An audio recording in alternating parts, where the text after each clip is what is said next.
Welcome to episode 42 of the Current Backloggers. The date is November 26th. It's Thanksgiving. I'm your host, KCP, along with my good friend and co-host, Cody G. Cody, how's it going? Pretty good, man.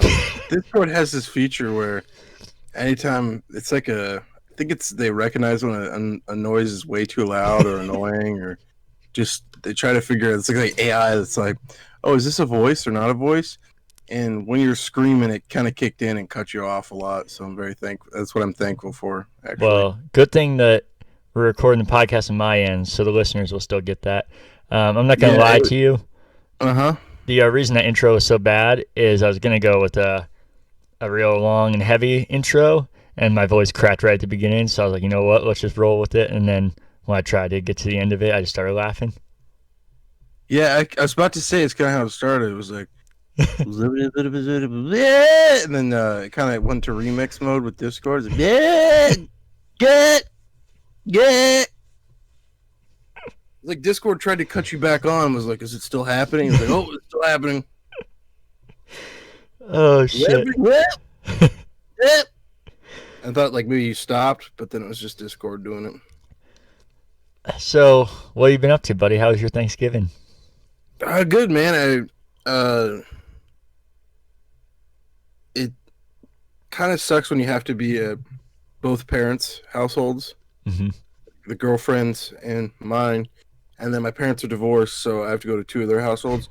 So I've eaten so much food in the last 3 days. It's not good. I think the last time I checked, man, I'm getting pretty close to the 300 mark again, so it's just really comforting. Also, I think later I'm going to regret, because every time I leave these places, I'm like, I'm so tired of food, and knew I was going to another place with food, that I said no to. Everyone's always like, do you want to take a plate? Why is it like every mom has to say at the end of Thanksgiving, hey, do you guys want to take a plate? I can make you a plate to go. And I turned down everybody, because it's like, dude, I can't even look at this fucking, if I look at another thing of gravy or mashed potatoes.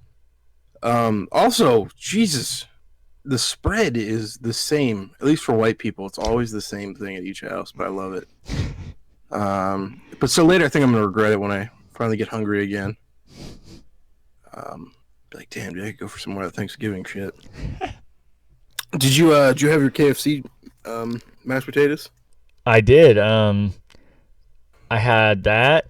I had some Kraft macaroni, a single piece of turkey. Had some homemade noodles that Danielle made, so there's something different for you.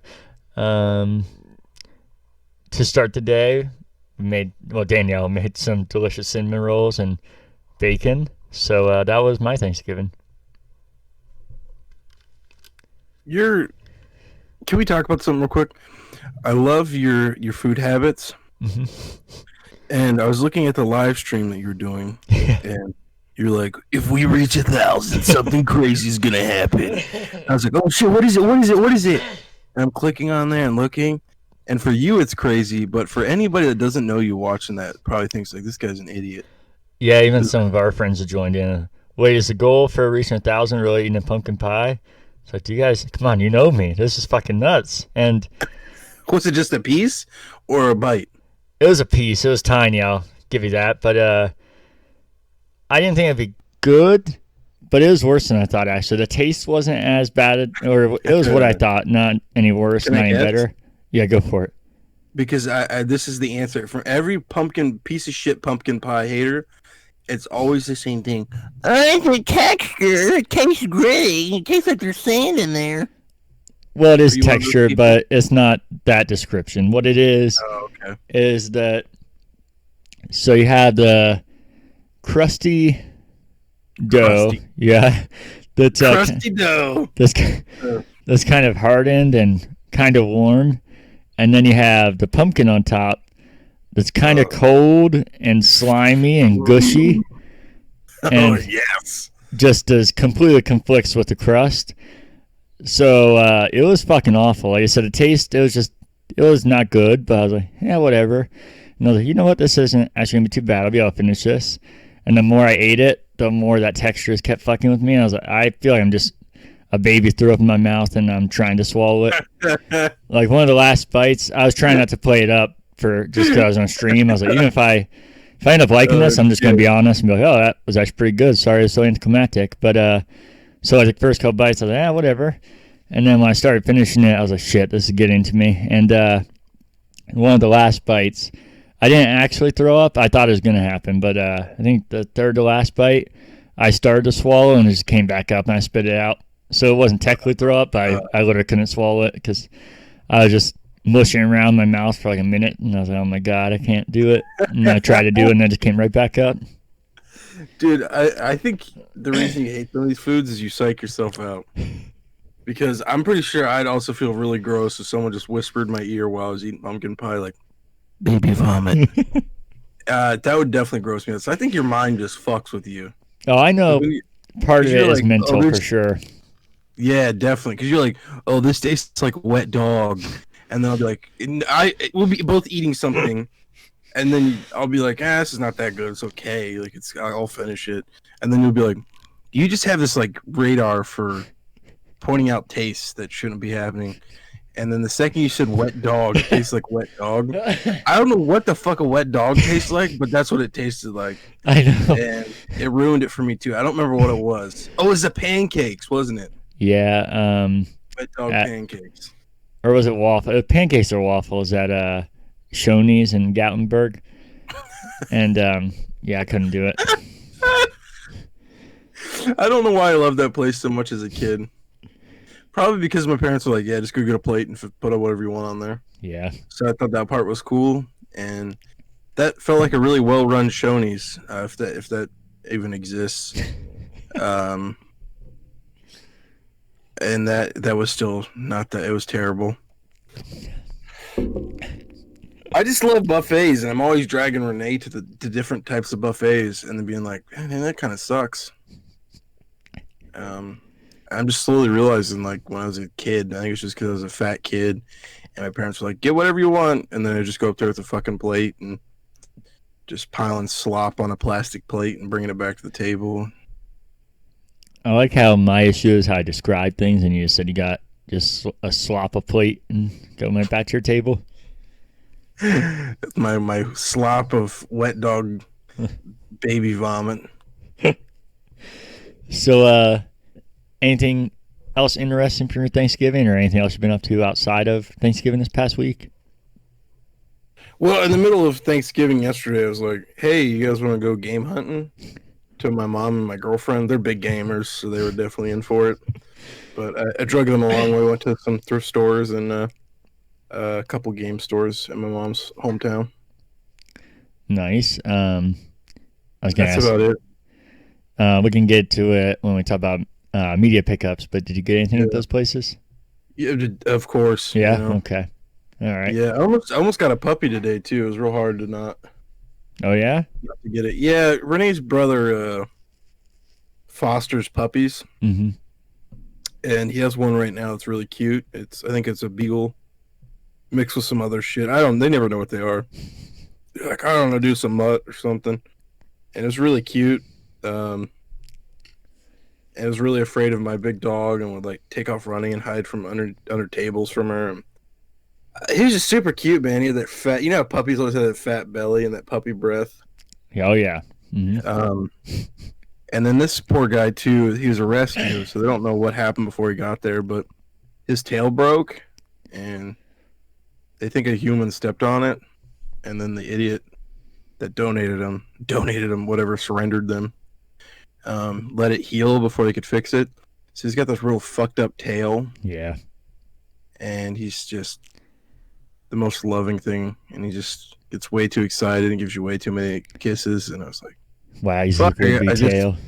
I just gotta take this, real retarded tail. Like, it's like obvious. It even feels weird. But I was like, man, I gotta take this home. But then I thought about like potty training, like the month that it took potty training my dog, and that shit is like finally normal in my house. I was like, God, I can't add another puppy to this. Yeah. But God damn, it's so cute. I was just afraid of everything. That's what I need. One more dog in this house that's afraid of everything. My dog's afraid of work gloves. Did I tell you that? No, I told you my dog is too, though, Buckeye. Oh, that's right. Yeah, we talked about that. Gloves. It's so stupid. It makes no sense. Yours makes sense because it's latex gloves, and you're like, might be the vet. Yeah, that's the only thing I can think of. But mine's just work gloves. It's not like man, people must think like I beat her or something. And then today, she wouldn't get off the couch and go outside to go to the restroom. So like, I grabbed her collar and was like, "We're going," but she's afraid of my dad's floors. So retarded. And because she slides all over the place, I was like, "Come on, let's just go." And for the first time ever, she like kind of threw a fit at me, like, "Oh," and kind of like hovered her mouth over my fist. But she's a German Shepherd mixed with a American Bulldog, so she really wanted to bite me. She could, but it was more like, "Oh my god, I'm freaked out." And you know how like Buckeye does those little like outbursts. It was like, "Ah," and then he's fine. So she did that, and I just have a really dramatic aunt that's just so. She was just annoyed me today. And she's like, Renee came in, and she's like, "What happened?" And I'm like, "Oh, the dog. It just got grumpy for a second." Because that's what it was. Like, she wasn't pissed. I never was scared. My aunt was treating me like a abused wife or something. She's like, God, she's from Alabama too, and like, she hasn't lived there in forever. I think she puts on a fake accent so she can pretend. God damn it! I really hope she's not listening to this. So she can pretend like she's always like, "Oh, this is a Southern thing. Like everything's a Southern thing. Like, oh, why'd you use the back door instead of the front door? Oh, that's a Southern thing. One of those. Oh, nice. Things. Hey, and you're like, that's not a Southern thing. Like, oh shit, why are you eating that with a spoon? Oh, that's a Southern thing. Oh shit, why do you have the man on a chain? Oh, that's a Southern thing. This is Alabama, but she was like, "Go on now, tell her the truth." She put her teeth on him, like you would say, like an abused husband. Like, oh, he put her hands on her, that kind of thing. Put her teeth on him.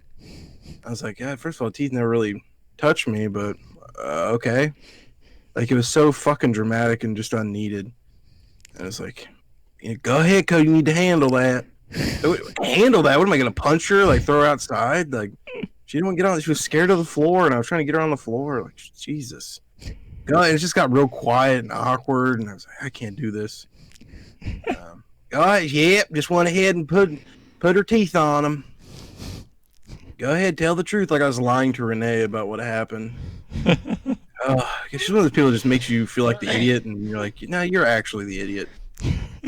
So I don't know why you're making me feel like the idiot. I should have probably buried that story a little further in the podcast, just in case you didn't start this one. Like, oh, Cody's got this podcast. Let me go check it out. I'm like, oh, Jesus. Yeah, so just like little things like that from her. It's just like, dude, you were. She also thinks she's lactose intolerant and just won't. Everything's like, well, is this dairy free? Can't eat this. Is this dairy in here? And like today, I was telling Renee, I was like, I'm gonna count how many times she said dairy or dairy free, or let us know if she's dairy free. The other aunt's like trying like a gluten free thing too. I just want to shoot myself in the head with them too. Just going back, it's like a fucking competition with them. Who could be more douchey? And you're like, oh, well, we brought pumpkin pie and rolls, and there's some butter in there, and some other shit. And she's like, no, can't eat that. She said it's way more douchier than that, though. It's like, yeah. I just don't give a shit, okay? Give a shit. You shit your pants after eating dairy. I don't want to hear it.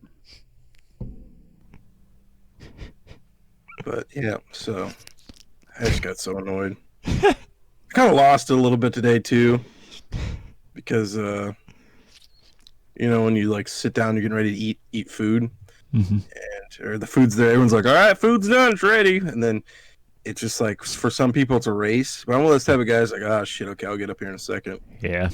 She's like, all right. If you're eating now, you're eating now. If you're not eating now, you're eating later, which makes no sense because, that's the English language. That's exactly what those phrases mean. Like, you didn't have to explain them. So I kind of lost it, and I started yelling. I was so stupid. One of those moments, too, where I just look like an idiot because, once again, it makes no sense. Like, I don't know. I said something like, shit, I'll eat when I want to eat. And you're like, I'm from the South as well now. Yeah, it's a Southern thing. I'll eat on the roof. That's a Southern thing. Asker's being a total bitch. Is that a Southern thing? Jesus Christ. Okay, so back to the podcast, video games. All right, what have you been up to, man? So, I've actually been kind of busy this week for once. Not in like I'm so swamped, but in a good way. Just because usually I feel like the past few months, every time I've just been working. So it's nice to have something different. I have been working, but didn't work any overtime, and then I get 4 days off in a row. So I had yesterday, today, and the next 2 days. So definitely can't complain there. And then it was my birthday 3 days ago now. So I did quite a bit for that. I know you're a part of some of it, but just filling everybody in. So did quite a few different things for my birthday. The first one was we did our weekly Lost night, and my girlfriend Danielle got pizza and cupcakes and a hangout for the people who are here watching Lost. And then she gave me a $100 GameStop gift cards to put towards the Xbox Series X, which I have so many GameStop gift cards, so I better not go out of business by the time this theoretical Halo Xbox comes out. And then the next thing, you were there for this and some of our other friends, was my family rented out a private screen in a theater for us to watch a movie and hang out. So that was super fun. Ryan got this new lighting that Cody's not seeing, but is over here. So I got that there. And then me and my family, these are all different days, kind of just, like I said, just like a week of fun and business in a good way. Yeah. I went with my family to Casey's General Store. Not to make you jealous, Cody, because I know you loved it. But got a large cheese pizza, ate almost the entire thing by myself. The deep fryer was turned off, unfortunately, so no cheesy tots. But turned off? Yeah. What time did you go? We went at, I think we got there at 8 o'clock, so it was like a couple hours till it closed, and that one's in Bellefontaine, so there's not much traffic there, so I'm guessing they kind of just do what they want. And also, that's where this said aunt actually lives there in Bellefontaine. Oh yeah, look at that. Yeah. So there we go. I actually just removed any other proof that who the exact aunt I'm talking about. So that was a bummer that was turned off, but I still ate almost the entire pizza by myself. And Casey has their own pop, so I got a blue raspberry one. I haven't tried it. I just brought it home. Got some Casey Chow, which is just puppy chow, but my name, so that's solid there. I also got gas for the cheapest I've got it in, I don't know a date definitely, but a long time. I filled up for $1.58 a gallon because it was already $1.71, I think, which is already cheap for around here. And then I have Casey's Rewards, which is free, and obviously I don't go there very often since there's none in Central Ohio. And I already still had 20 cents off a gallon, so filled up at that price. It was felt kind of cool, especially at a place named not after me, but you know what I mean. And then I don't like when you say Casey's Chow, I just oh boy, I go something like dirty. I knew you were gonna say that. I can show you. It's right by me. I'm not gonna reach over and grab it actually, because I guarantee I'm gonna knock over everything. I have Pop sitting here, and the mic would fall over. And then me and my family went to Culver's, which is a delicious kind of mixture between fast food and sit-down restaurant. Do custard, but they have some amazing cheese fries, some good cheese curds. I know the butter burger is the most popular thing there. I just don't eat burgers. And then does burgers remind you of baby throw up? No, they just remind me that one time I tried to eat a burger and I had the piece in my mouth for probably a solid 2 minutes, just chewing it and couldn't swallow it. Literally trying to force myself and I couldn't do it. Is the texture on those too? It was everything on that. It didn't taste good at all. And then the last thing I did was for my birthday was just last night, I think. Me and my brother hung out with some of our childhood friends. Not that we've like completely disconnected or anything. It's just we don't hang out very often, and I probably haven't seen them for like 8 months. So we all went to one of their houses and played Jackbox all night, and were there entirely too late, but it was a great time. And then obviously I did all Thanksgiving stuff, but we kind of covered that. The only other thing I did this week was a 12-hour stream, which you mentioned, which is up on our channel right now if you want to be like a crazy fan, Trevor, and rewatch all of it. That is, of course, unless you were in Cuba, Iran, North Korea, or Syria, because there's a copyright claim for some reason, and it's not allowed in any of those countries, so it's removed in all those countries.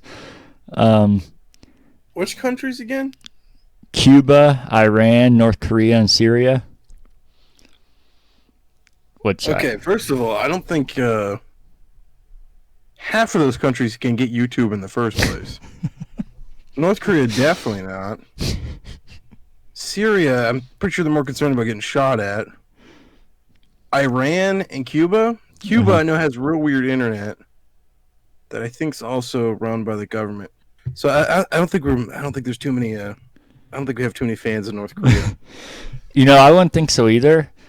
But I look at the YouTube stats, and I can talk about the podcast stats in a second too, because that's like a actual like our real podcast, like the website for that. But the YouTube stats, I don't think they're accurate, because I feel like unless you have a YouTube account, nobody really cares about their information, like where they're from and their gender and everything. Because if you look at the stats, 100% of our audience is male, which we obviously just know that's not true by default. And the age range is 25 to 35. That's the only people that watch it. And only 31% of people that watch it are in the United States. And the rest are outside the United States. I don't think this is accurate, but I think it is as far as what YouTube's tracking. But like I said, I feel like people's accounts aren't accurate, so it's tracking those, but I don't think it's accurate. But the reason I thought it was weird that it specified these is because we haven't got any videos removed, but I do have some that say they can't be monetized because there's copyright music in it, which when it did that, it didn't specify countries. It was just a blanket statement that we wouldn't get monetized just in general. But this one specified those and didn't say you wouldn't get monetized potentially. And those ones happened, and I know why they happened. I didn't at the time, but I was playing Madden, and the menu music was playing, and I thought it was fair game if it was in the game. I thought you were allowed to stream it, like EA Sports is in the game. But Derek told me if it's in the game, that doesn't mean you necessarily have the rights to it. So before I even started the stream, I was going to play NHL during the stream. I made sure I didn't make that mistake. I canceled the music on that. The only things that I think it could have happened at was we were playing Jackbox, and there was a rap song in that, but they made it, like the people that make Jackbox games are the creators of it, so I don't think they would recognize a song like that. And then the only other thing, because it said it was a song called Rain, is why it had the copyright. The only other thing I can think of is I played music on the Be Right Back screens, but I went to a site that said all the music was royalty free, so it's either it's not royalty free in these countries, or I was just lied to and it's just straight up not royalty free. You know how many times I've used royalty free music, and then the same people that made the royalty free music hit it with the copyright? Oh yeah, take all the money from it. Yeah, it's I'll even go back to the royalty free website and look at the artist name and the company name, and it's exactly what it says on the claim. So I just don't even trust that stuff, man. Okay. The other weird thing I noticed. Well, actually, I guess I should cover the stream there for a second. Say what we're at. We got up to $1,100.36 or $36. $1,100.36. Oh my God. $1,000. 100. What am I? Am I Joe Biden? But 1,100. Go ahead. Sorry. $1,136. I just was fucking losing it there. And I was going to throw the 40 cents in there, but I was like, now I'm just going to fucking lose my mind if I do this. But, yeah, the fact... 1,100 and... Here it goes. 36? Yeah. 24? 44? 40. 40, okay. Yeah, so I know when we started this, we didn't even think we'd actually get over 500. So the fact that we're over 1,100 is fucking bonkers. But definitely appreciated. And like I said, I don't know if I'll do any more streams till the end of the year. Maybe I'll do a Christmas one would be fun or something. But you're welcome to donate up till the end of the year. Go ahead. So to bounce back to this aunt, because clearly something's bothering me. That was something else too. I told my parents, and they were completely shocked, and they were very thankful for them. I can probably count on my hand how many times I've seen. God, he'd be so pissed. I'm telling you this. I've never seen him get upset. I can count on my hand. Even when his own father passed away, I don't think I seen him get sad. But he was, he's happy, but he cried. So, oh really? Thank you guys. Yeah, they definitely really appreciate it and meant a lot to him. No, that's fucking awesome. I thought you were complaining about your aunt. I was confused for a second when you started saying him. Oh no, it just rolls into her. So this is going on.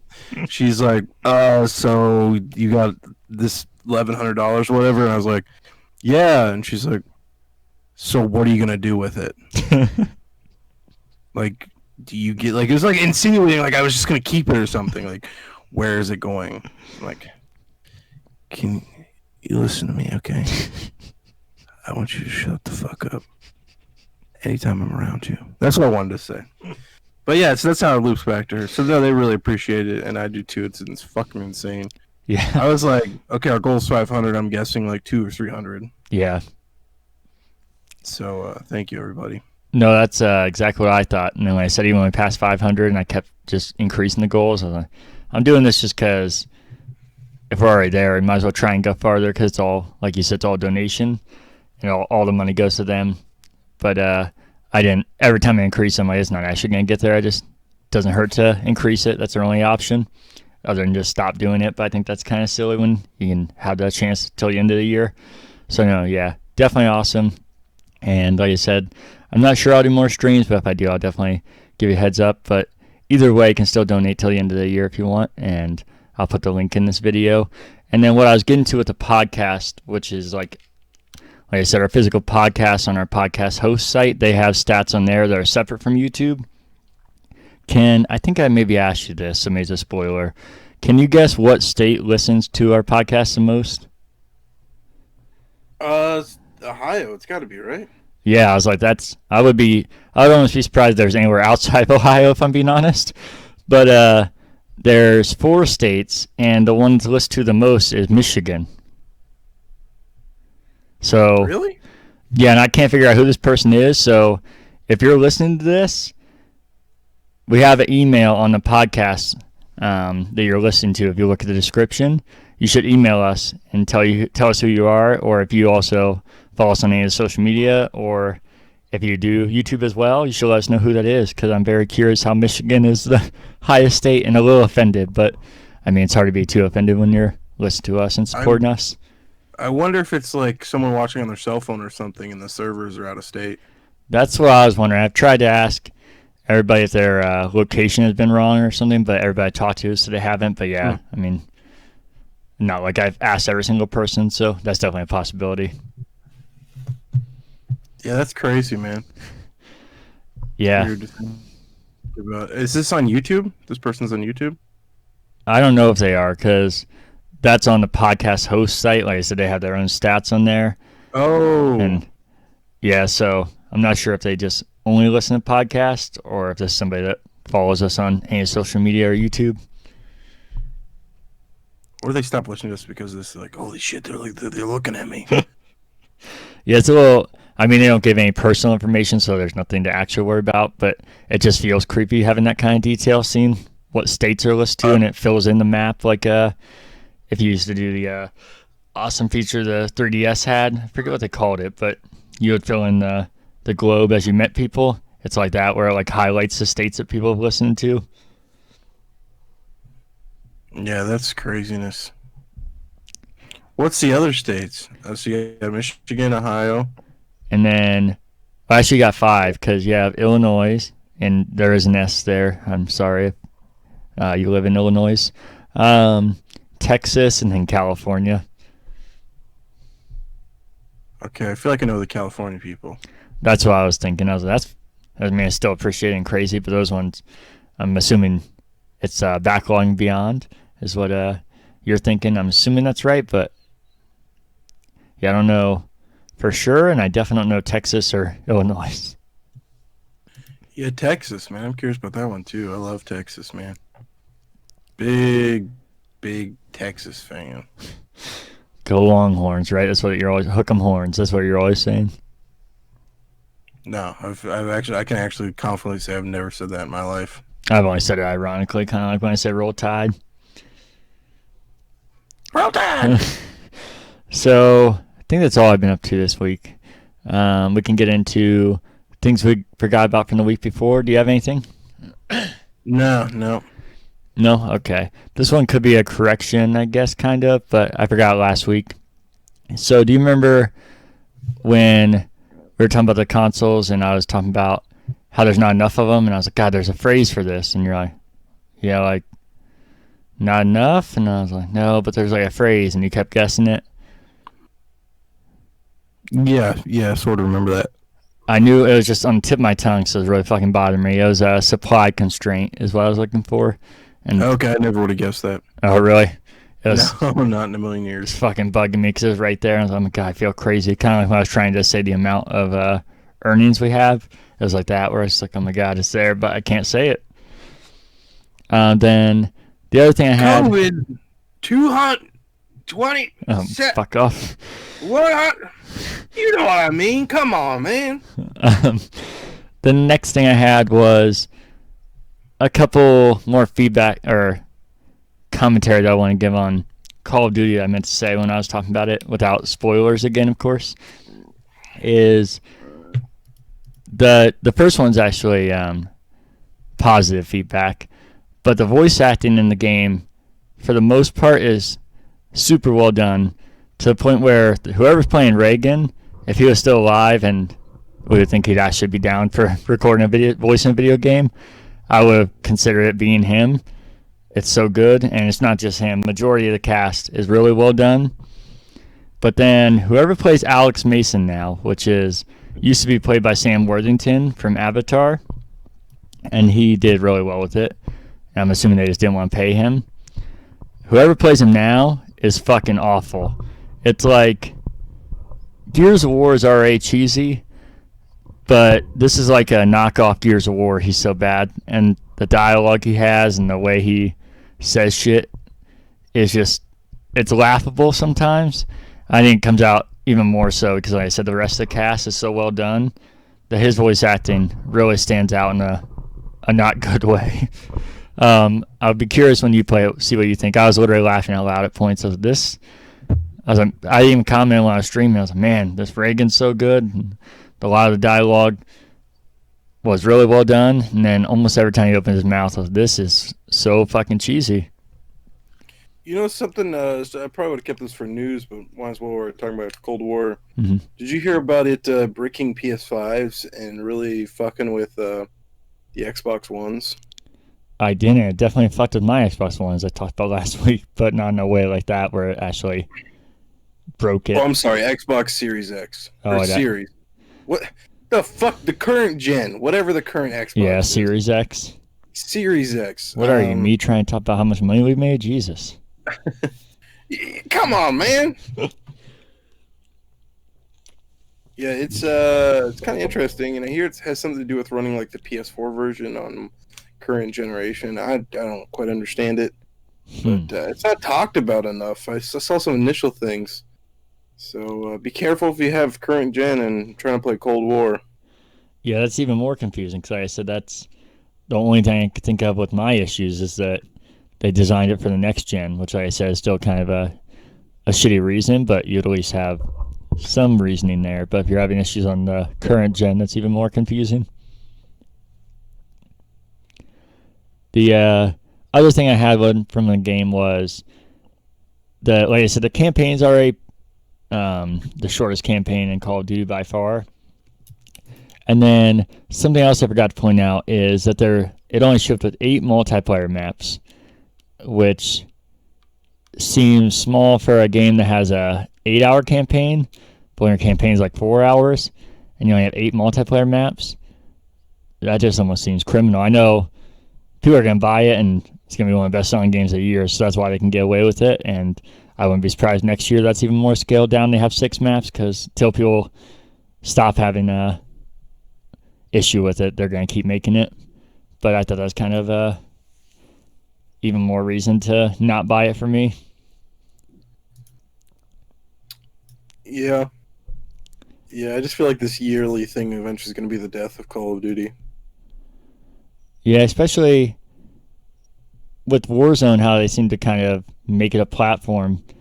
You would think that that's something they could do with Call of Duty and release like texture packs and maybe like every 5 years release a new one if they can't put everything out digitally, but I feel like everything's going towards that way, so I think they could, but I think they just make so much money that's never going to happen until that's their last ditch option. They start doing that. I don't think they'll ever do that till they're forced to. Yeah. And then the only other thing I had was we were talking about Ubisoft last week. I know I'm missing something else from last week, but I can't remember what it was. But about the hostage takeover that supposedly happened there, and the most firm details I could find is that it was literally a hoax. Not that there was even anybody with a gun. It was that somebody phoned in that there was somebody with a gun, and everybody started freaking out. So the roof thing seems a little silly, but I guess it kind of makes sense if you think somebody's in the building to go to the top and just trap them off, because I mean, if they can't get to the top of the roof, then they can't get you. But still, the whole thing seems kind of fucking weird, and the fact that there's such little info on an event like that seems so weird to me. Yeah. That's funny. Just a phone call caused that much damage. Yeah. I remember there were some kids used to call in they would call my high school with bomb threats, and they wouldn't even empty the school or cancel Really? school. Yeah. So it's to feel like we've gone to that. Yeah, I was gonna say that's why I was surprised when you said that, because if somebody did it now, that definitely, even in the United States, that definitely prompt some craziness. Well, I think culturally, a lot of shit has changed. I was talking to my 12-year-old, what the hell would you cousin today, and he was talking about football tryouts, and it is so like the whole football thing is so different. He's I think he's going to be 12, so he's like a year away from literally being a teenager, and they haven't even started tackle football yet. Next year will be his first year doing it. Dude, I had done tackle football since. God damn, I was trying to think about it after you told me. It might have been an option since, I don't know, second, third grade. I felt I can't remember when we started, but definitely fourth grade. We were. I told them they would line all the kids up, and they go down the line and be like, all right, this is a fat one. He's gonna be a lineman. All right, how tall are you? All right, man. We're gonna go ahead and you're gonna be a receiver. Like, it's based on all that shit, and it wasn't like he said their football. If a kid wants to switch positions, try a different position, they'll let him. I was like, bro, we were like sealed in. There was nothing. You were stuck with that position. No matter what you were. Yeah. It was based on your body size. What else? Just no tackle. Oh, I had a coach one time. This was like fourth grade. We were doing exercises wrong, and he's like, I swear, and our legs were open. This sounds so sexual, but he's like, I swear to God, if you don't get these exercises right, I'm gonna kick you in the balls. And he yelled I was a fat kid, like yell at us, like, come on, dude, that's why you guys shouldn't eat dinner before practice. He, call us fat and stuff. So it's just, and that wasn't even that long ago, man. That was, 16, 17 years ago. Just how much that shit has changed. So something like that, get that kind of response, it'd be, I don't think maybe even 10 years ago, the response to that would have been completely different. Mm-hmm. Man. Yeah. Should we move on to corrections, question, and feedback? Sounds good, man. All right. Do you want to start? Sure. Let me. I have notes on it, Okay. but to get the full effect of this email, I should probably read it out loud. Just because it's from a good friend Ryan. He's continues his. I don't know. How would you describe this? Like his I think. parody? Yeah, I was gonna say losing insanity, but yeah, it's definitely a parody. I think is a more fair way to put it. Dude, this is messed up. Yahoo used to let me use ad blocker on their website. Now they're asking me to remove it. That is fucked up, man.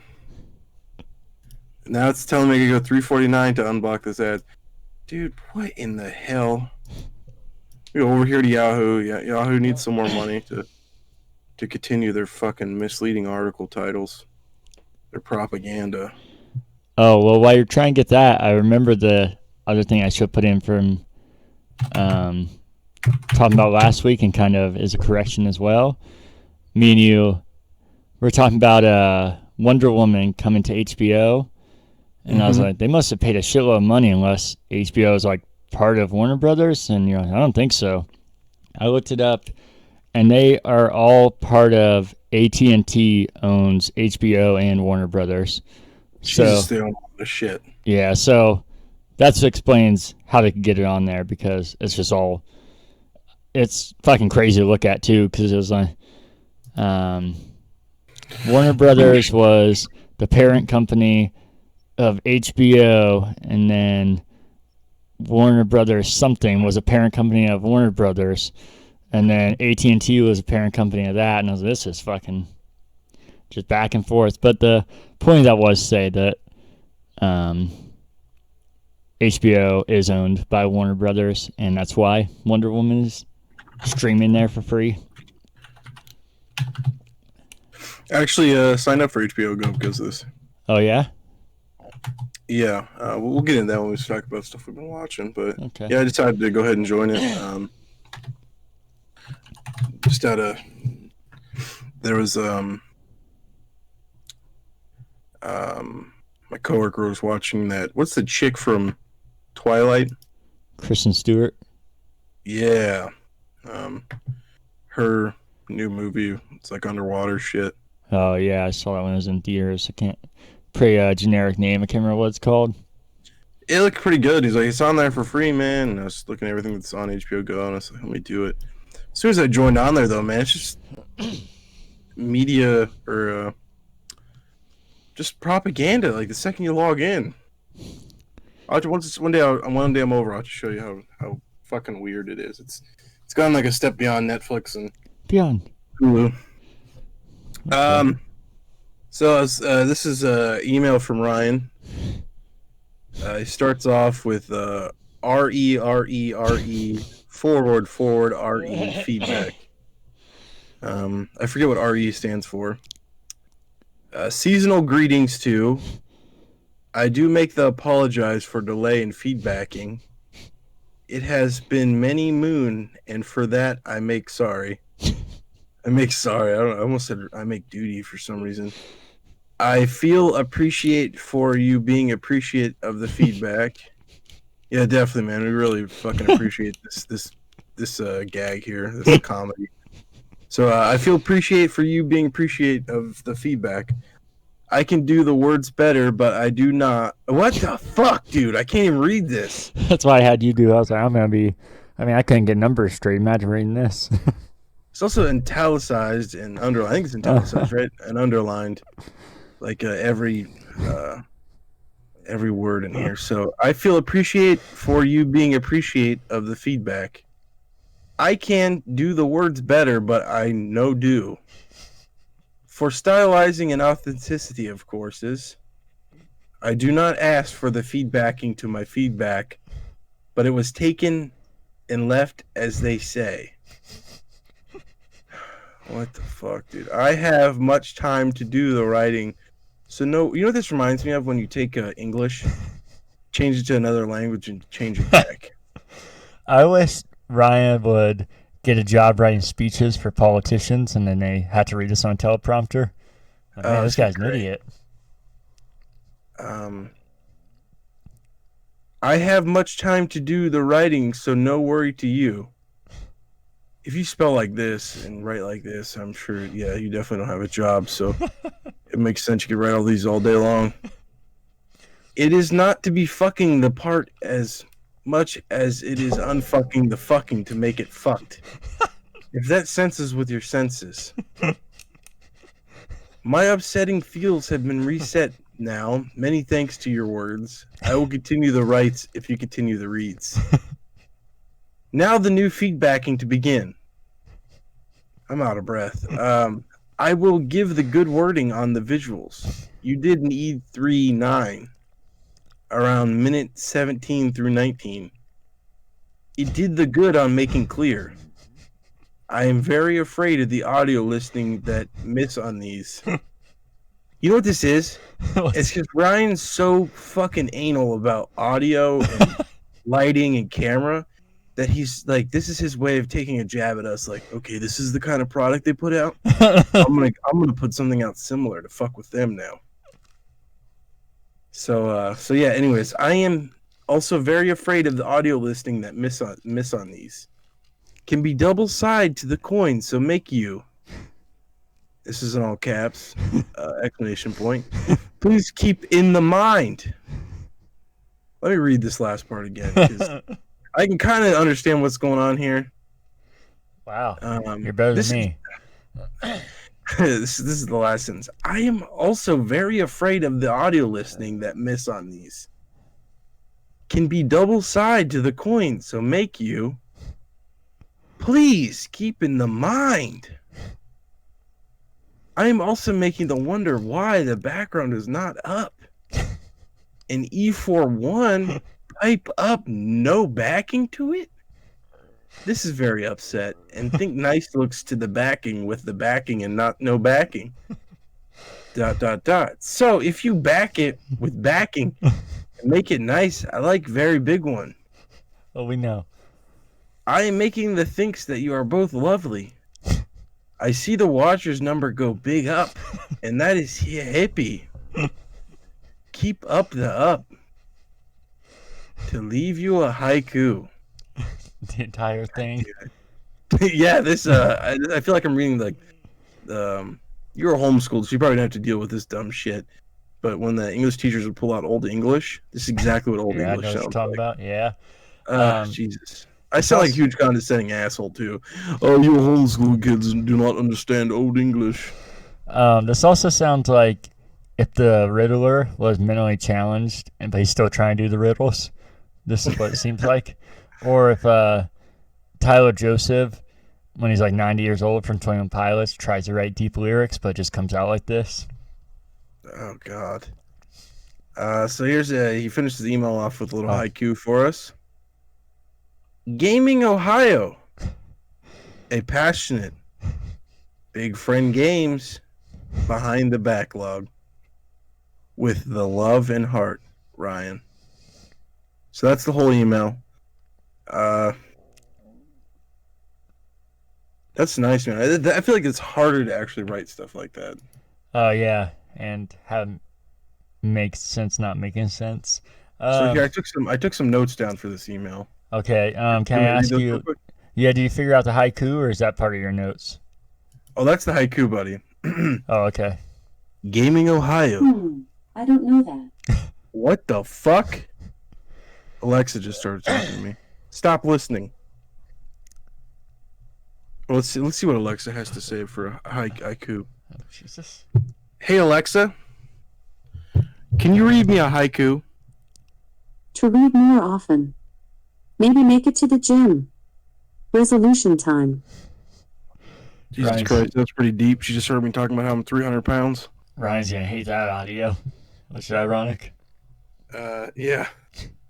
So, to leave you a haiku, Gaming Ohio, a passionate, big friend games behind the backlog. What the fuck? Okay, so anyway, go to my notes here. I said Ryan's email reminded me of the middle-aged woman of The Office sending emails with everything underlined in italicized text, with the RE in forward. He is only missing the urgent need response or something colored red. So if you could add that in, Ryan, next time. Oh boy, I'm sure we all know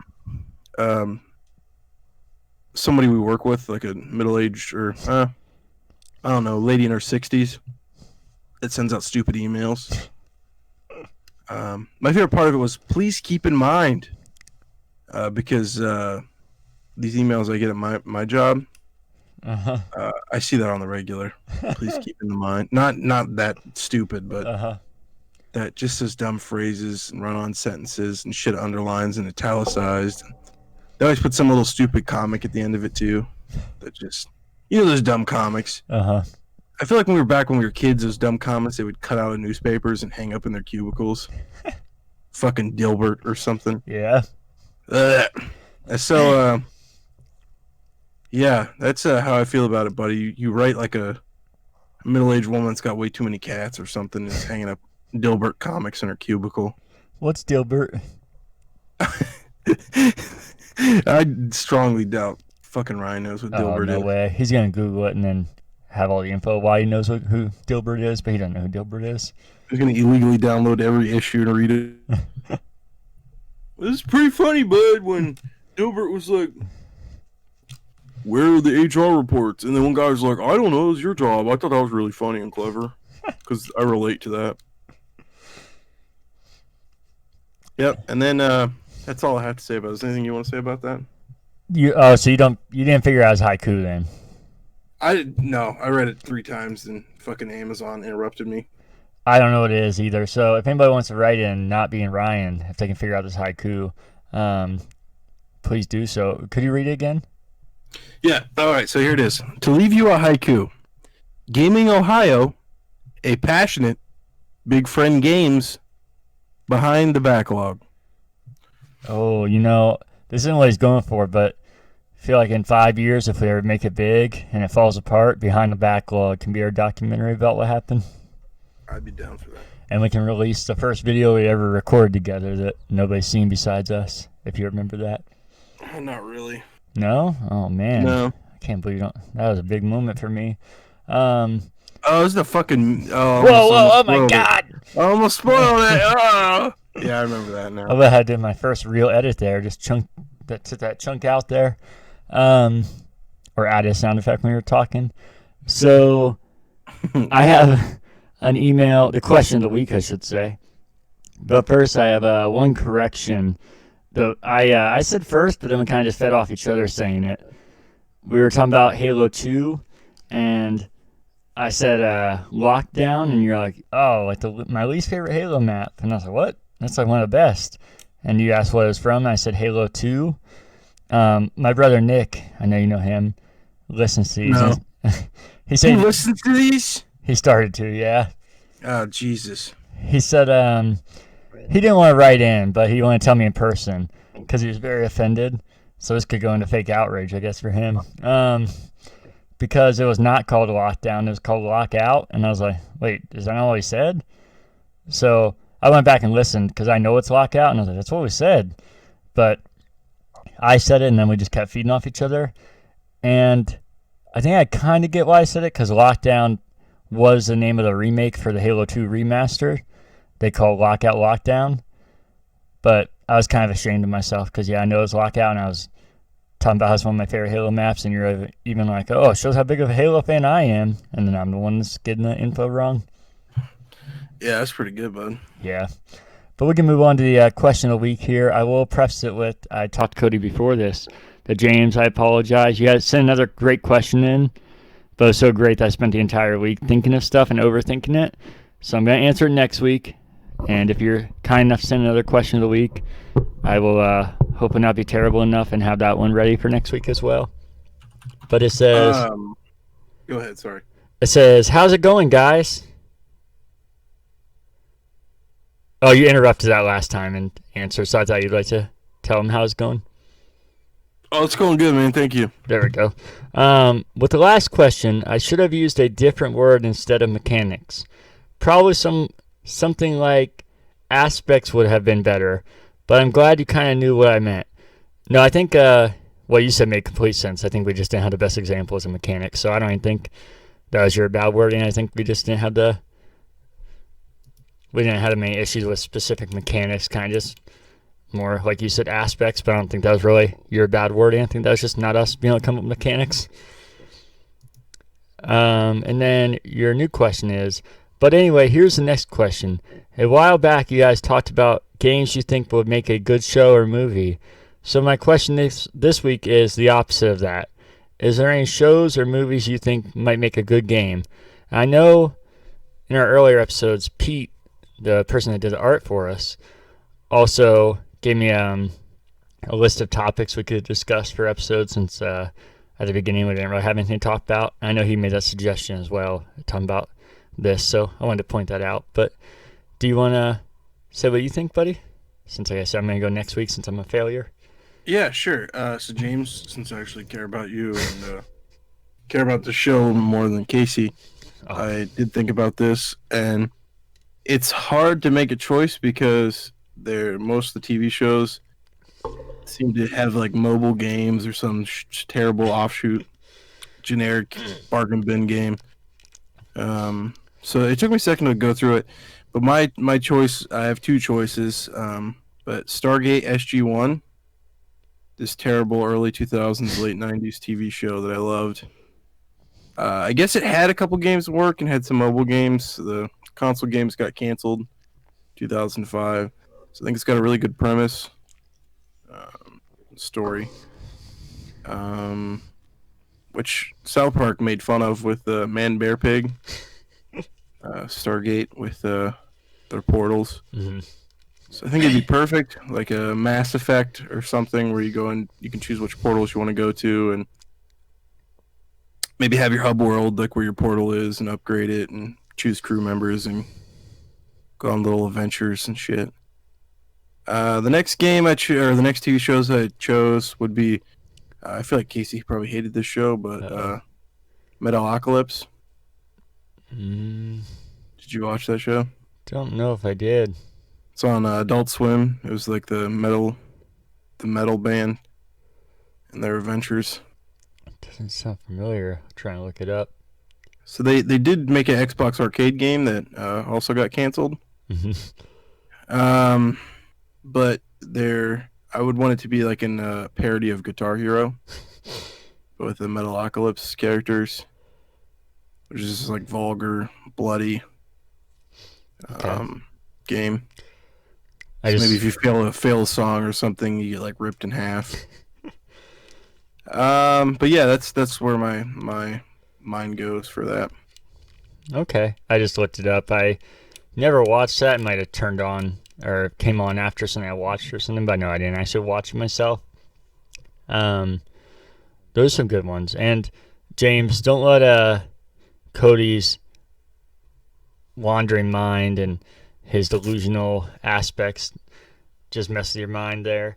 I care about the show so much that Cody says all the time how I put too much effort into it and care about it way more than him.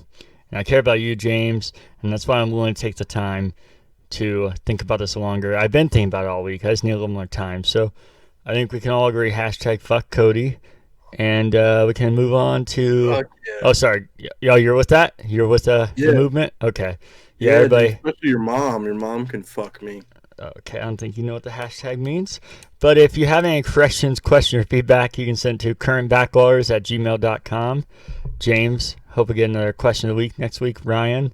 Yep. And we'll move on to news. Do you got any news, buddy? No, I just also think my conspiracy theories and talking shit about my family and going on random tangents and possibly getting us canceled in the future with the dumb shit I say on this show. I think it's very integral for the show and it's very appreciated. Integrity. Yeah, I'm not sure who's appreciating it, but you're definitely saying it. Hell yeah. I do actually have some news this week, though. Yeah, go for it, because I only have one thing, but so I feel like I definitely missed some stuff this week. So this is from IGN. I have no idea how to say this guy's last name. I stopped giving a shit about IGN about 2014 with the exodus of Colin Moriarty. and kind of funny. And I don't know, I really didn't pay attention that much then, much as I did in high school. So I have no idea who the fuck this is. But he might have been with IGN for a while, but I just don't recognize him. Joe Skittles, Scribbles. Does that sound familiar to you, Casey? I feel like I've heard him on a podcast. I think Scribbles is the closest. Squibbles? It's the closest, I think, because I feel like I've heard a name similar to that. How do you get that name? Do they fuck up a government document and scribbled it out? And it's Joe Scribbles. If you look up a photo of him, it's what you'd expect. Just that normal gaming journalist. But he wrote an article on CEO Jim Ryan over at Sony Interactive Entertainment. This is there's news to come on PlayStation's response to Xbox Game Pass. Oh yeah. In an interview with TASS, whatever the hell that is, it's T with an ass. Ryan was asked about how PlayStation will respond to Game Pass, which has become an increasingly attractive value proposition for Xbox in recent years. While not explaining exactly what the response will be, Ryan did make it clear that, quotations, there is actually news to come, but just not today. Yeah, I saw that. It's weird because I thought they already responded to Xbox Game Pass. Yeah, with the PlayStation Plus collection, and like I said, that already seemed confusing because they separate from PlayStation Now and it's separated from regular PlayStation Plus. I mean, you get it with that, but it's a separate thing. So unless they're just going to combine it all into one thing, which I think is the most streamlined and makes the most sense, I don't really know what else they're going to do. Because if they make another new thing, it's just going to get fucking confusing. Yeah, I don't quite know, and I don't think Sony could truly respond. Yeah. Anywhere near the size and importance of Game Pass. This is also Matthew Aldeer on IGN. Do you recognize his name? No, the other dude I'm pretty sure is Scrubbles, like you said. I think I said Scribbles, but I think it is Scrubbles, like you said. But no, I don't recognize that name. He says there's a new Among Us map coming. It was teased over at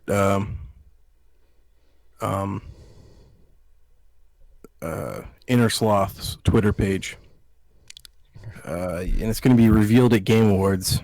It's got homage to the Top Cat Clan airship from Henry Stickmin series. You know that famous series? This is a previous game they made before this. I was going to say, I definitely don't know it, but that makes sense. Yeah. No, not at all. So it's kind of weird. They've already kind of revealed it, but then they said it's going to be revealed at Game Awards. The new Among Us map. I played a bunch of Among Us today. Oh, did you? Yeah, because every household I went to, they had like little kids running around. Oh, yeah. Like, do you play Among Us? Do you have your phone? Open your phone. Here's my code. And then I would just go on there and play with them. That sounded real sexual. So I discovered there's already 3 maps on Among Us. I didn't know that. Oh, really? So, yeah, 12-year-old today showed me how to change maps. That's how old I'm getting. Little kids are now showing me stuff on games. So yeah, there's a guy on Reddit. This is a response to something you had said to me when we were at Best Buy. Okay. About how you thought the top of the Xbox would light up. Oh, that yeah. green thing was just a film. Mm-hmm. A guy posted, his name's Brandon NCR on Reddit, a way to RGB to rig it to where it will do that, and he claims that it will not void your warranty. So I don't know, man. I might do it because it looks really cool. My only issue is his current design doesn't turn off with the console. You have to turn it off yourself. Oh, yeah. That would suck. And I would hate to spend $500 on a console and then immediately fuck it up. No, it's definitely fair. Then the last piece of news I have is our good friends over at G4 signed Xavier Woods as a host.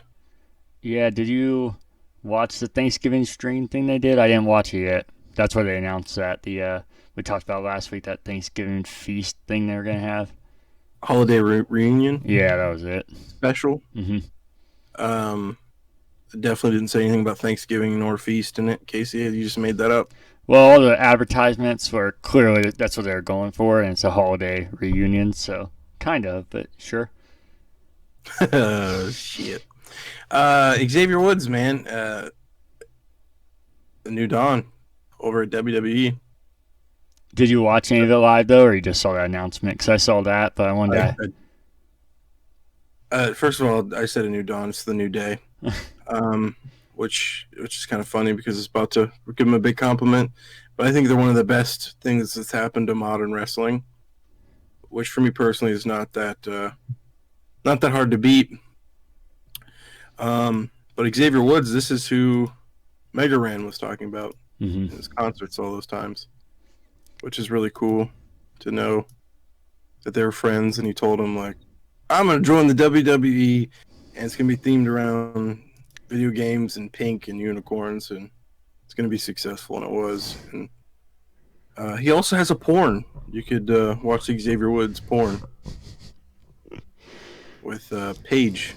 We'll post a link in the YouTube video. Exactly. And Paige also had a movie made about her. What was that new wrestling movie? Oh, yeah. I remember seeing that. I can't remember what it was called. I feel like it's So if you really wanna- generic. If you want to go see Xavier Woods, Hitman's packing heat too, by the way. He's got a big old slong. Oh my So he can God. bring some of that big dick energy over to G4 and get shit rolling.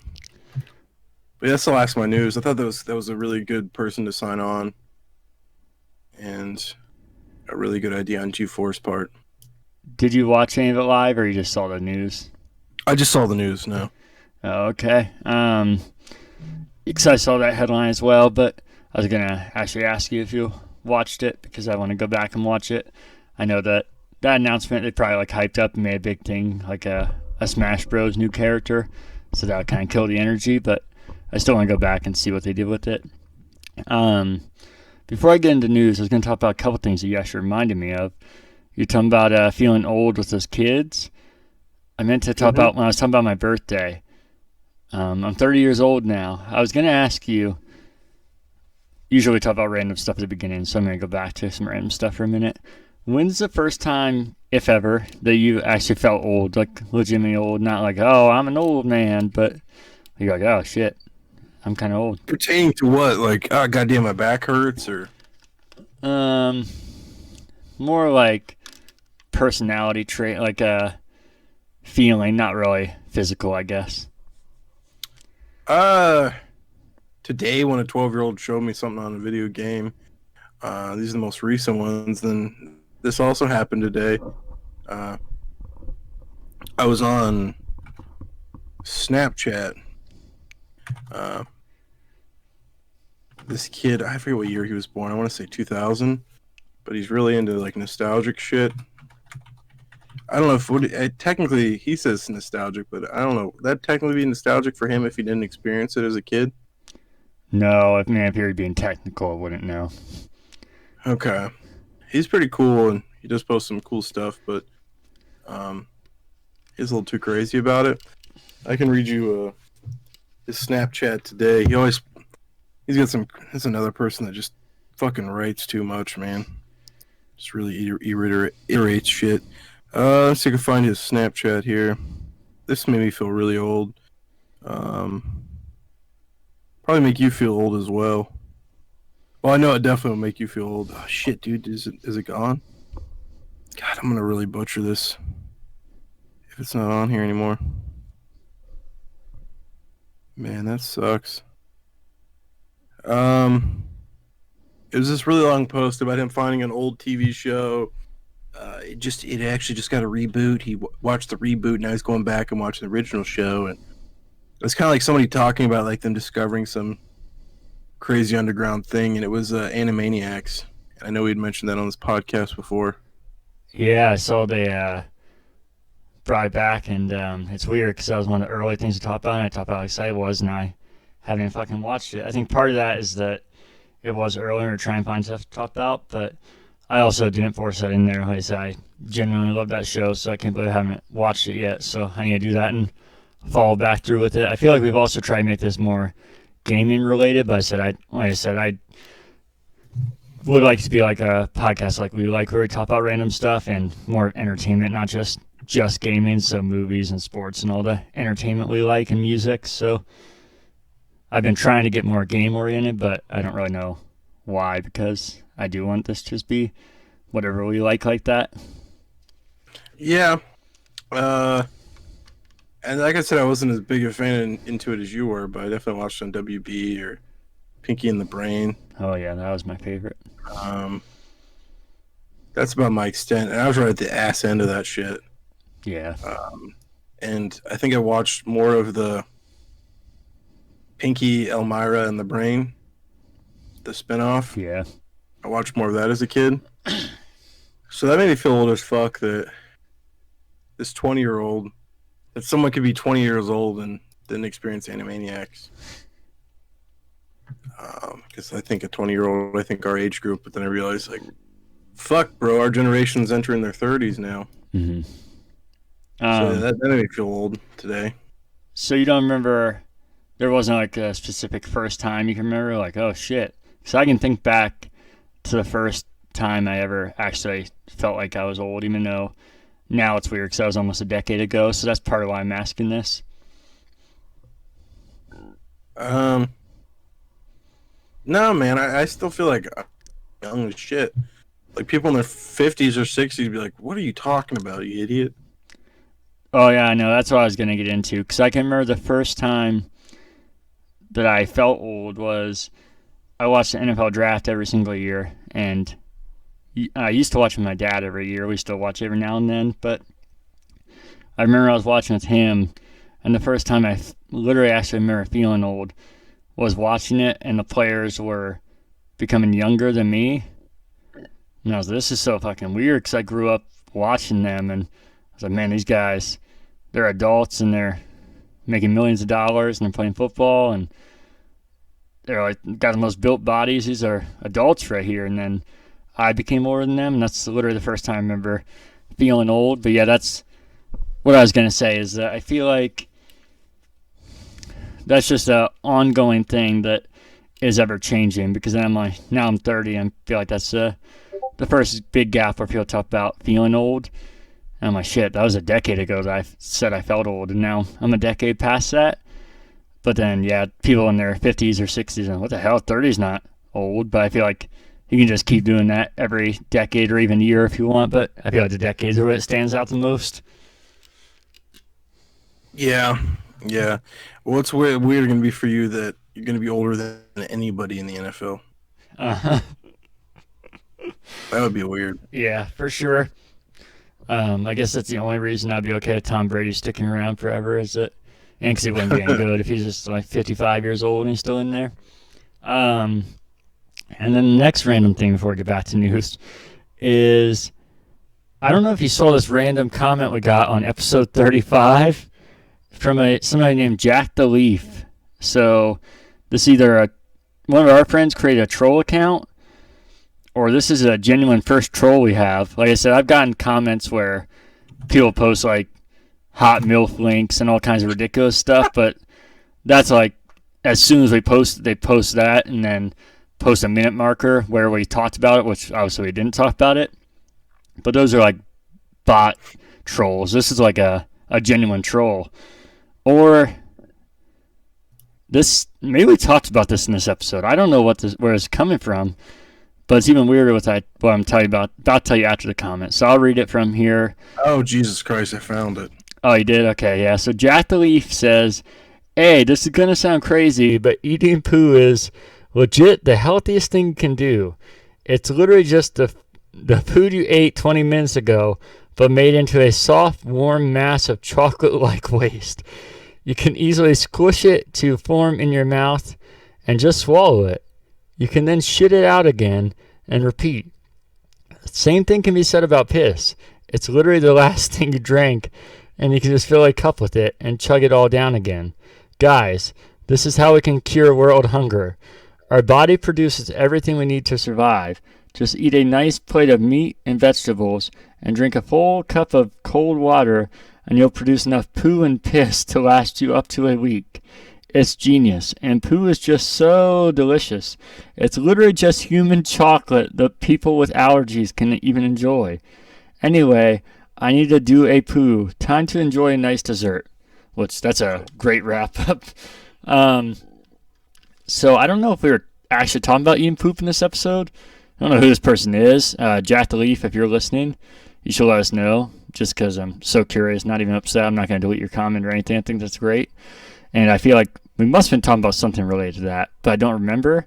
But what made this 10 times weirder is I was actually, before I even saw this comment, going to bring a topic about eating poop this episode. And I saw that. So I don't know if maybe this is somebody I talked to about the poop and they came in before I talked about it.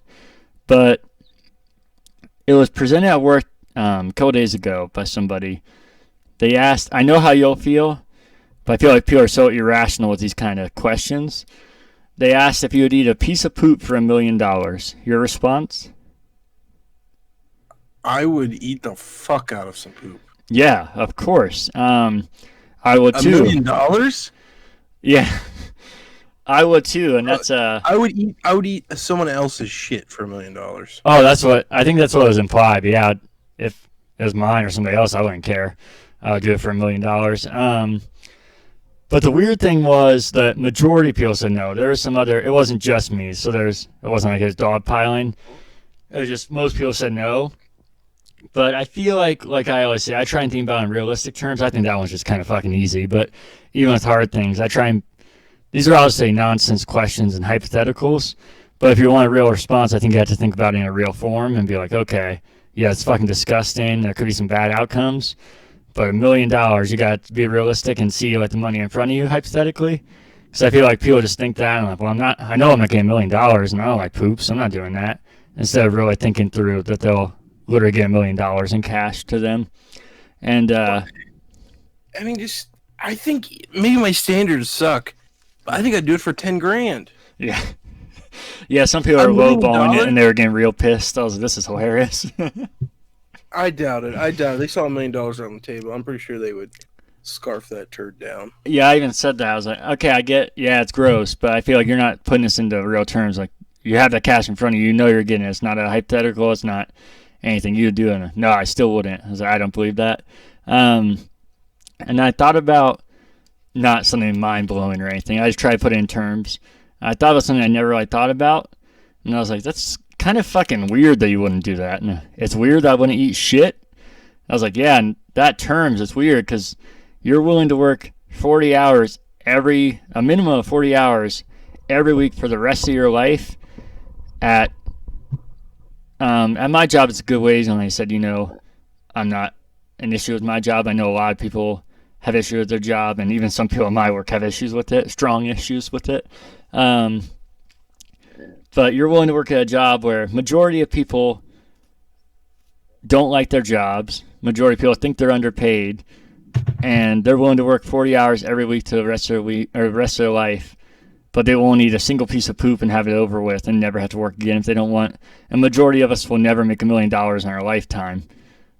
So I was like, that's just kind of, if you break it down like that, that's kind of makes you fucking weird if you wouldn't do it.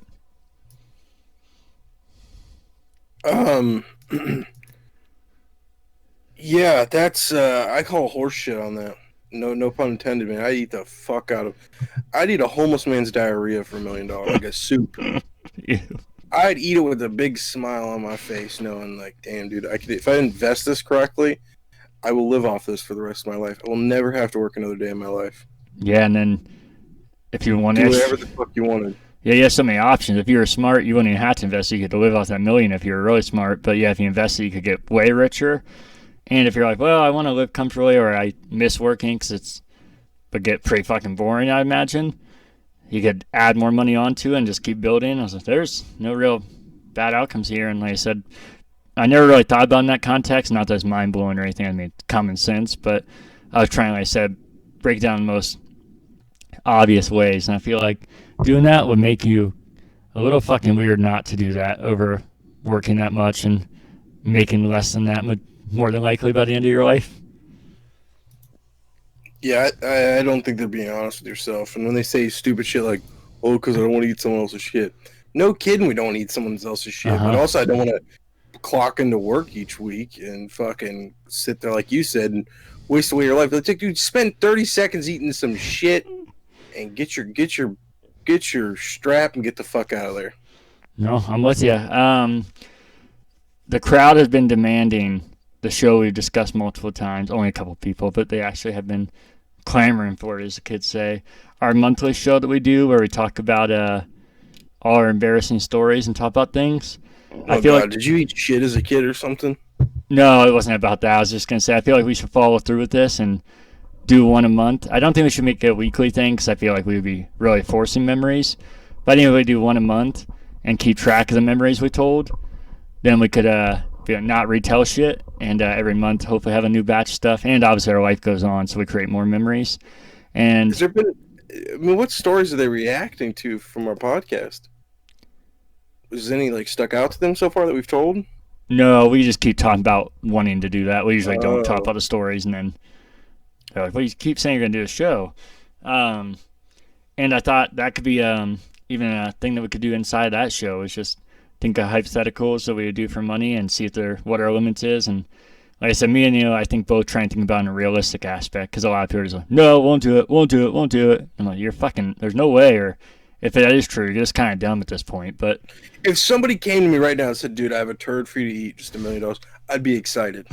Oh, me too. I want that person to come find me.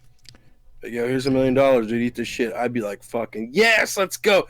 I would probably call my job before I ate the turd. Which is saying something because I almost threw up and regretted eating a piece of pumpkin pie.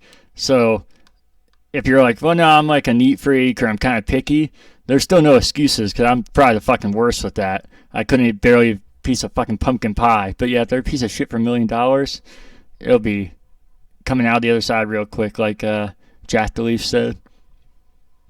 Right. And then we can live on. So we'll segue back into news here.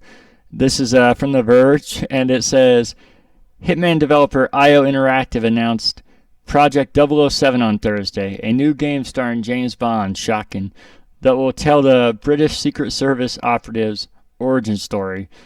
In a new release, IO Interactive said Project 007 will, quote, feature a wholly original Bond story exclusively as a video game. So I know we talked about this a little when we were playing games. How do you feel about that? I like it, man. I don't think there's anything wrong with that. I think it's exciting, and I know it's not new IP, but it almost feels like a new IP, which I'm always down for, some fresh new ideas. Yeah, I mean, it'd be kind of weird to have an issue with it. I think there's some valid worry to it, but I'm definitely excited, and I think the potential is real high. I think, is there like a fan on or something? Do you hear that? No. Okay, it stopped there. You know me. Oh, wait, it's back. It's back. Let me see. It could be this tempered glass. I forgot to buffer it. This tempered glass it's almost like it conducts something with this microphone. Let me try this. Did that make it go away? Yeah, you're good. So, yeah, I think it's definitely exciting. I think GoldenEye is obviously a standout for James Bond games. I don't think this is going to be anything like GoldenEye based off the developer and what story they said they're telling. Mm-hmm. And there's been some other solo James Bond games, so this isn't something like Batman or something where there's a history of bad games. I think they already have a decent history, not to build off of because it's going to be separate, but they're not just trying to make something that was never there. I think IO Interactive obviously has all the talent. I'm not a Hitman fan, but they're really well made. They also made Kane and Lynch, which I know are kind of like have cult followings. I thought they were okay, but a lot of people, Derek included, absolutely love those games. I feel like you would be a big fan of those. The Kane and Lynch? Yeah. My friend Andrew is big into them, and I think I've picked them up on 360 too. Oh, you haven't played them? No, I haven't. Okay. So them being a mainly Hitman developer, my main worry is that, especially with this being a wholly original Bond story, and they said later in this, I didn't save the whole interview, but they said how this is going to be, oh no, it said it in here actually, an origin story, and it said later on in the story, that's where I was missing, that this is the first time they told the origin story of James Bond, which I don't think it's true. I'm pretty sure I've heard that multiple times. I think they said that about Casino Royale as well. I feel like, I remember at the time everybody's so jacked about that, and I feel like that's just not a thing anymore, and they don't specify that this first time will be in a game. They said first time James Bond will ever be told for an origin story. Which that feeds into my worry, I think, a little bit. That's an origin story, because I feel like that means it's not going to be like the over-the-top action James Bond. I think to be an origin story, it had to be more of like a Secret Service kind of thing and like a stealth game, which makes me worried that this is just going to be James Bond, or Hitman skinned in James Bond, which I think a lot of people like that, and the creators made that, so I think they would do well at it, but I do not think I'd be a fan of that at all. I'm not expecting, like I said, GoldenEye 2, but it would be nice to have, even if there's like some stealthiness or something, an over-the-top action, because I feel like that's what James Bond is known for. I do think the fact that they also developed Kane and Lynch gives a possibility of that, and maybe they could use both of their workings to create a mixture of that, because Kane and Lynch is definitely an over-the-top, way over-the-top action game. So I hope they kind of learn from their history to use both those, but I don't know, with the wording they're using and how much of a success Hitman's been for them, I just worry that this is, like I said, just going to be Hitman skinned in James Bond. Yeah, that's my big concern. I always wanted to get into those types of games because people really enjoy the stealth games, and I'm like, man, I feel like I should also enjoy those games. So, I mean, I'm just curious to try. Like you said, I think they have a lot of history of making stuff that's not all stealth games. Mm-hmm. I just feel like I'm iterating shit you said, but I just agree with you. Yeah, I just want some. It's got to be action. You're right. It's not James Bond. It's not Hitman. So yeah, we'll see. Yeah, I gotcha. I feel like this was just announced, and they had a teaser with absolutely no gameplay or even character models or anything. So I think this game's a while out, which isn't necessarily a bad thing, because they obviously want to take their time with something like this. So we'll wait and see when we get more news on it. But we can go into media pickups now. Do you want to start? Oh, Jesus. Yeah. Let me pull this up. This is actually a really big week for this, just because I had told people in the past I would buy stuff from them, and I was like, just kept putting it off or forgetting about it. And eventually I was like, let me just go ahead and purchase it. Especially because I haven't been hunting as much. It's been really slow. Mm-hmm. So, let me go back. The initial pickup was from one of our old mutual friends, a huge movie buff. I picked up like 112 DVDs from him for $25.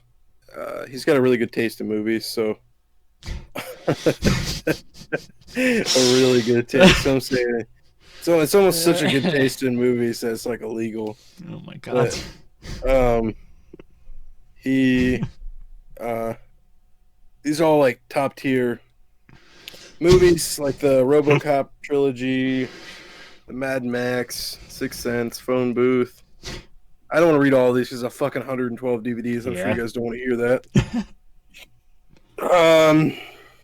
Mallrats. Probably my favorite thing out of the set was the box set of damn it, it's a TV show from the 70s, Battlestar Galactica. Some guys at work, because I work with older guys that are like in their 50s. They bugged me to watch that show, and it's a show my dad watched as well as a kid. And so I was like, I'm going to try to give it a shot. So after picking up those from him, I hit up Goodwill that was right by him. That's where I met him at, was at the Goodwill. And I picked up 16 DVDs there, just random shit. Like a Futurama Blu-ray, a bunch of seasons of SpongeBob SquarePants, like the first 9 seasons, which I consider to be probably the best SpongeBob episodes. So I picked that up along with both of the SpongeBob movies. Season of Sunny that I didn't have. Then game-wise at that Goodwill, I picked up X-Men, the official game on the 360. Resistance Fall of Man on the PS3. It's because of you, Casey. All this talk of it. I was like, let me pick it up. Brothers in Arms, Hell's Highway, which back in the day when that came out, I remember that was a really that year at Black Friday it was really cheap for a brand new game. So I wanted to go through that and play that again. Then this most ridiculous game called Jimmy Johnson's Anything with an Engine, and he's I think a NASCAR driver. Yeah. So it's a racing game with all kinds of weird vehicles in it. You should invite Ryan over. He'd be down for that. Oh no, left turn, bud. So I've never seen this 360 game, and it's sealed. And I said, you know what? I said, why not? I like racing games. This is a rare one. Then I went over to GameStop with you, and you made me really contemplate things, man. Because I picked up Lord of the Rings Conquest because it's a rare 360 game that I don't see a lot. I picked it up for $15 with my coupon.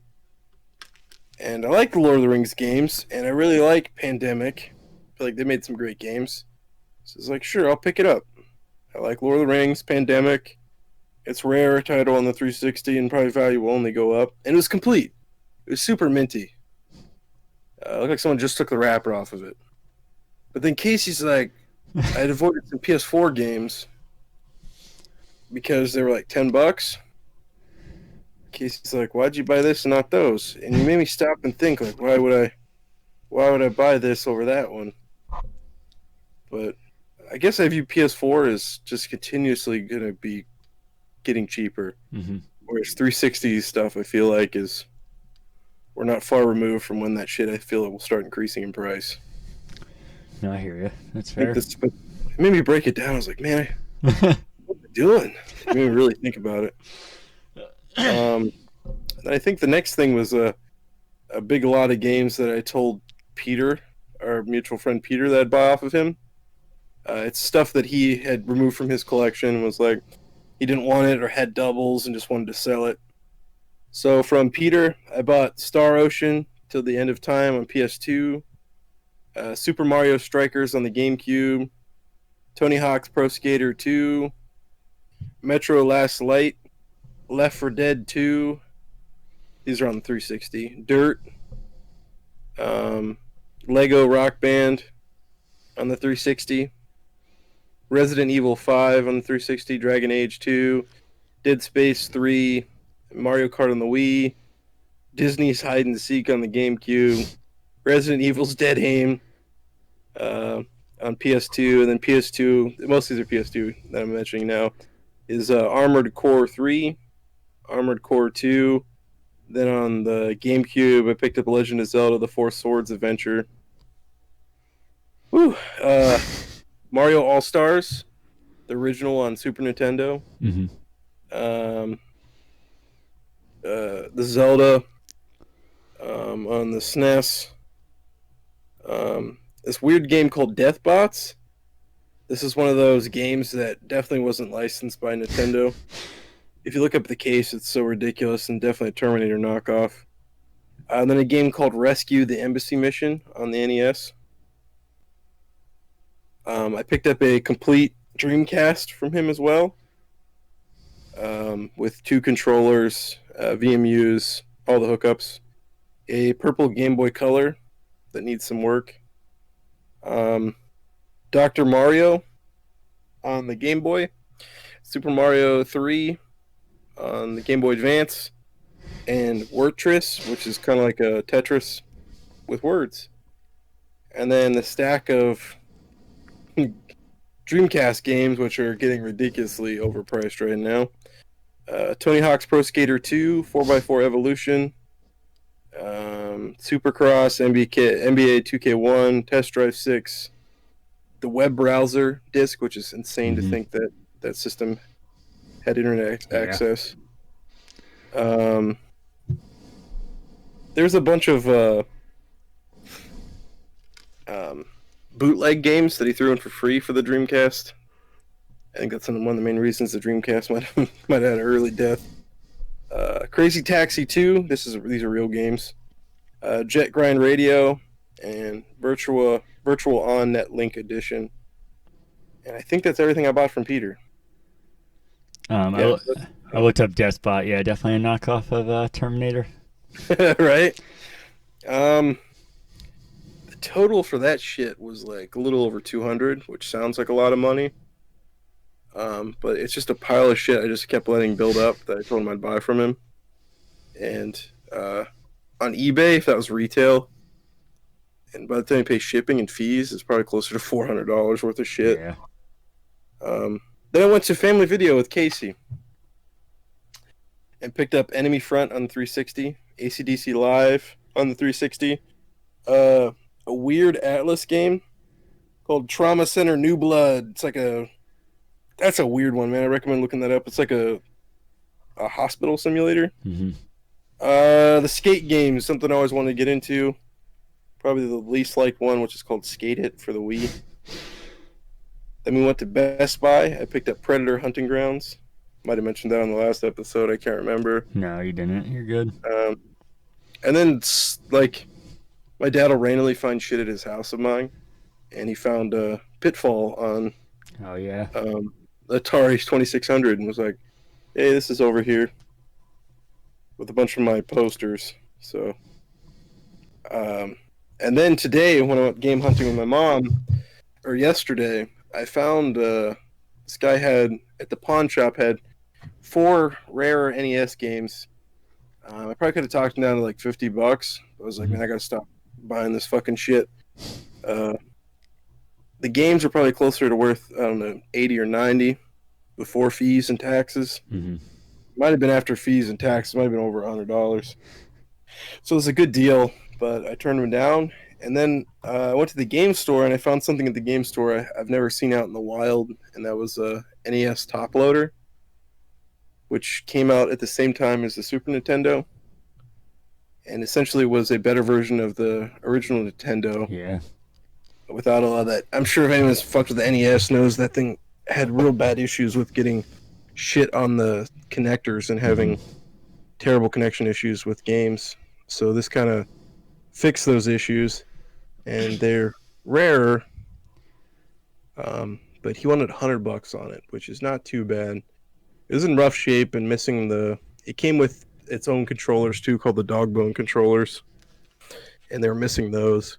So it's also probably a decent deal on that. I could have talked him down, but I skipped out on it because, like, man, I need to chill out. But it was real hard not buying that top loader. But at the game store, he did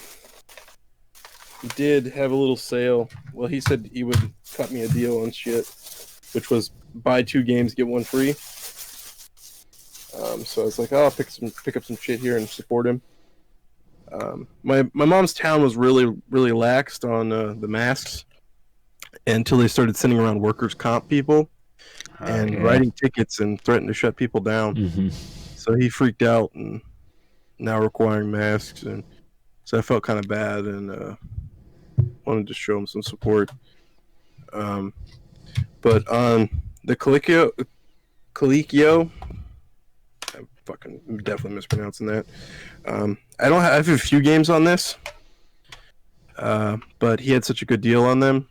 For $3 or $6, I got 3 games. I think these average anywhere from $10 to $15. Sub Rock, which is a Sega game, which is funny to think about Sega before Sega was even a thing. Yeah. Well, they were a thing. They just made arcade games. This is 1982 Sega. So this is a smaller Japanese company with making this game for America. So just an interesting piece of history that I like. And then Pepper 2. And then a Nintendo game, Donkey Kong.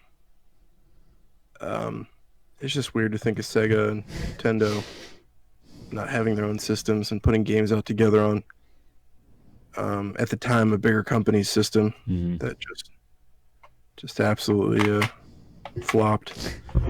It's just weird to think about. But yeah, for $6, and like I said, I think anywhere from 10 to 15 bucks on these.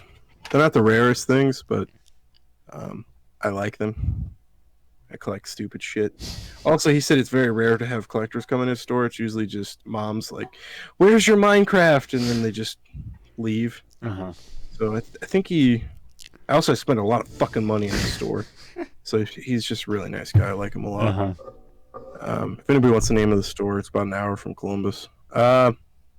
And then on the Game Boy, which this was my free game out of this lot, which is a Balloon Kid, which I think is normally like a $15 game on the Game Boy. Empire Strikes Back by Capcom, which I think is like another $15 game for $8. And then a game I've been looking for a minute. I have the original one on the original Xbox, but I know it's climbing up in value. So if you see this out and about, this is probably one I expect to get really expensive in the future, maybe. Don't invest in video games. It's not a fucking investment, that's for sure. But I enjoy it. It's called Blitz the League. I'm sure Casey's familiar with this. Oh yeah, that's How ridiculous these games are. Yeah, especially Blitz the League. That one took to the next level. Blitz was already unrealistic as like NBA Jam if you ever played it, where you're allowed to get things that would normally be fouls or penalties, mix those words together, and like hit people after the play and do intense stuff. But yeah, Blitz the League took it one step farther, where you'd go out with like a broken leg, but then you could have the trainer come out and inject you with a giant steroid or giant syringe and fill you up with steroids and you'd be good to go. Just a ton of ridiculous shit like that, but it's fun. Yeah, it's one that's been on my list for a while, and I just noticed recently it's kind of climbing up in value, and he had it for $15. I think right now price charting. Well, people on eBay, because it's not. I feel like it pops up and sells real quick, so we can head over to eBay.com and see what it's going for. We'll start with price charting, which I recommend if you want a real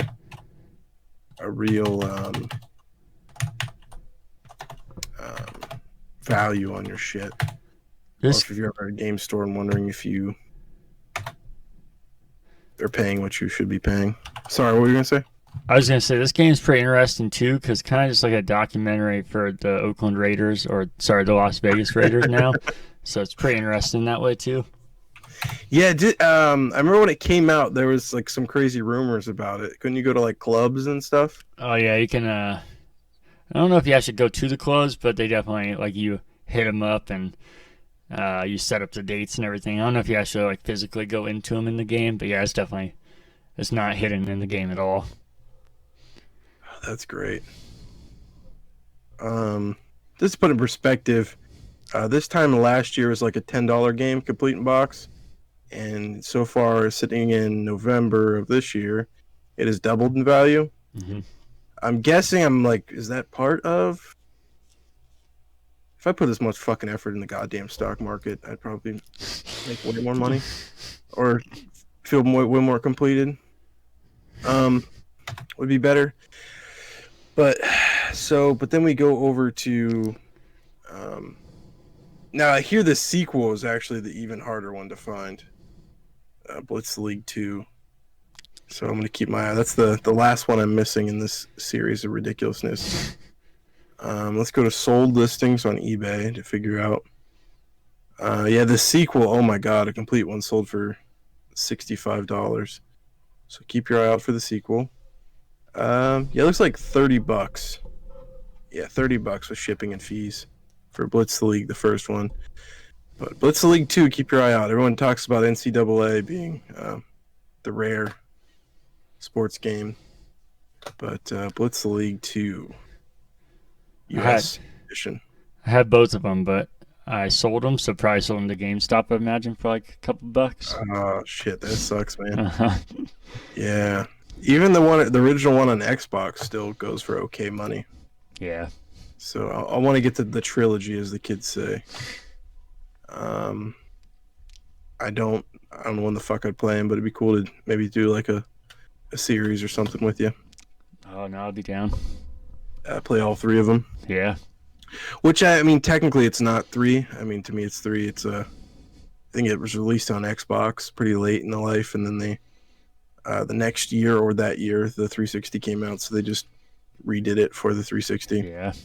So Blitz the League 2, keep your eye out for it. Thrift stores, resellers, I'm sure will definitely look it over because sports games, they don't give a shit. If you find it too, I might buy it off you. So hit me up. But yeah, so that's all my fucking pickups, man. Jesus.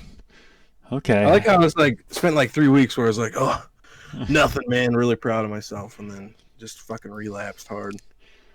Oh, I can't judge you. This is I'd imagine this has to be my biggest week since starting, which doesn't even come close compared to yours, obviously. But usually mine's nothing, or I'm like, yeah, I picked up this game or two sometimes here and there. So this isn't a ton, but for me, it's a ton. And I was thinking, since that'll probably be the same for a while, but by the time you're hearing this, we'll have already be done Black Friday shopping because there's no way I'm going to get this uploaded tonight. So we're going out Black Friday shopping. So I don't know. My next week pickups could be a list as well, and then I'm sure the episode after Christmas will probably be decent as well. Not true pickups, but pickups from gifts. So might have a few coming up in the next month and a half or so where I actually have a decent amount of pickups. But this week I had, the reason I knew you didn't get mentioned Predator Hunting Ground last week is because I have it on my list, and I got that as well. And our friend and listener of the show, fan of the show, James, question of the week, man, also bought it, so we're all 3 gonna play it on together on PS4, because that game's definitely, it's like Left 4 Dead where you want to crew together. So if anybody wants to be our 4th man and get it, it's only $10 on Black Friday. And then also picked up Concrete Genie. I know it hasn't got the best reviews, but I thought it looked interesting, and for $10 I can't imagine that it couldn't be worth $10. I also picked up the same day Iron Man VR, because if you remember back to our most anticipated episode the first time, that was on my list. I enjoyed the demo, and this is half the price of what it launched at, so I figured might as well get it now. Digitally, I bought Jackbox Party Pack 7. I usually buy these like the day it came out, the day they come out, but the main appeal is for all of us hanging out like we do, and that's not really happening much these days, unfortunately. A few of us here and there, but not where you'd want this game, like a huge group of people. So wasn't in a hurry to buy it, but I decided to before the last stream I did, because I wanted to play with people as I was streaming. Some games work pretty well with streaming because there's a 20-second delay. Other games are unplayable. And some of the games are unplayable. I think are going to be really fun when we can get together as a group. I don't know if you were watching it all when we were playing Jackbox, Cody. No. Some of them are real fucking funny and going to be awesome to play with each other. But one of these days I'm going to get my notes down correctly to actually have things organized. I kind of mentioned a lot of this in the stuff before, but I'm going to get better at this. Don't worry. I mean, we're only, almost halfway to 100 episodes, so I'll get there. And then for my birthday, I didn't even tell you this yet, Cody. I got some AirPod Pros, buddy. Oh, nice, man. Who got you those, man? My mom did. Oh, what a nice lady. They're super nice. I'll have to show you them. Like I said, they're, as far as the audio quality and if you just look at them, it's hard to tell a difference from the ones we have. They're obviously entirely cheaper, but just the convenience of how fast it connects. You open the lid next to it, and your phone instantly recognizes it and pops up with a little thing, and you just press connect. And that's even the first time, that's all it is. And they stay connected unless you disconnect them. And then the different modes it has, like we talked about with the noise cancellation or the transparency mode.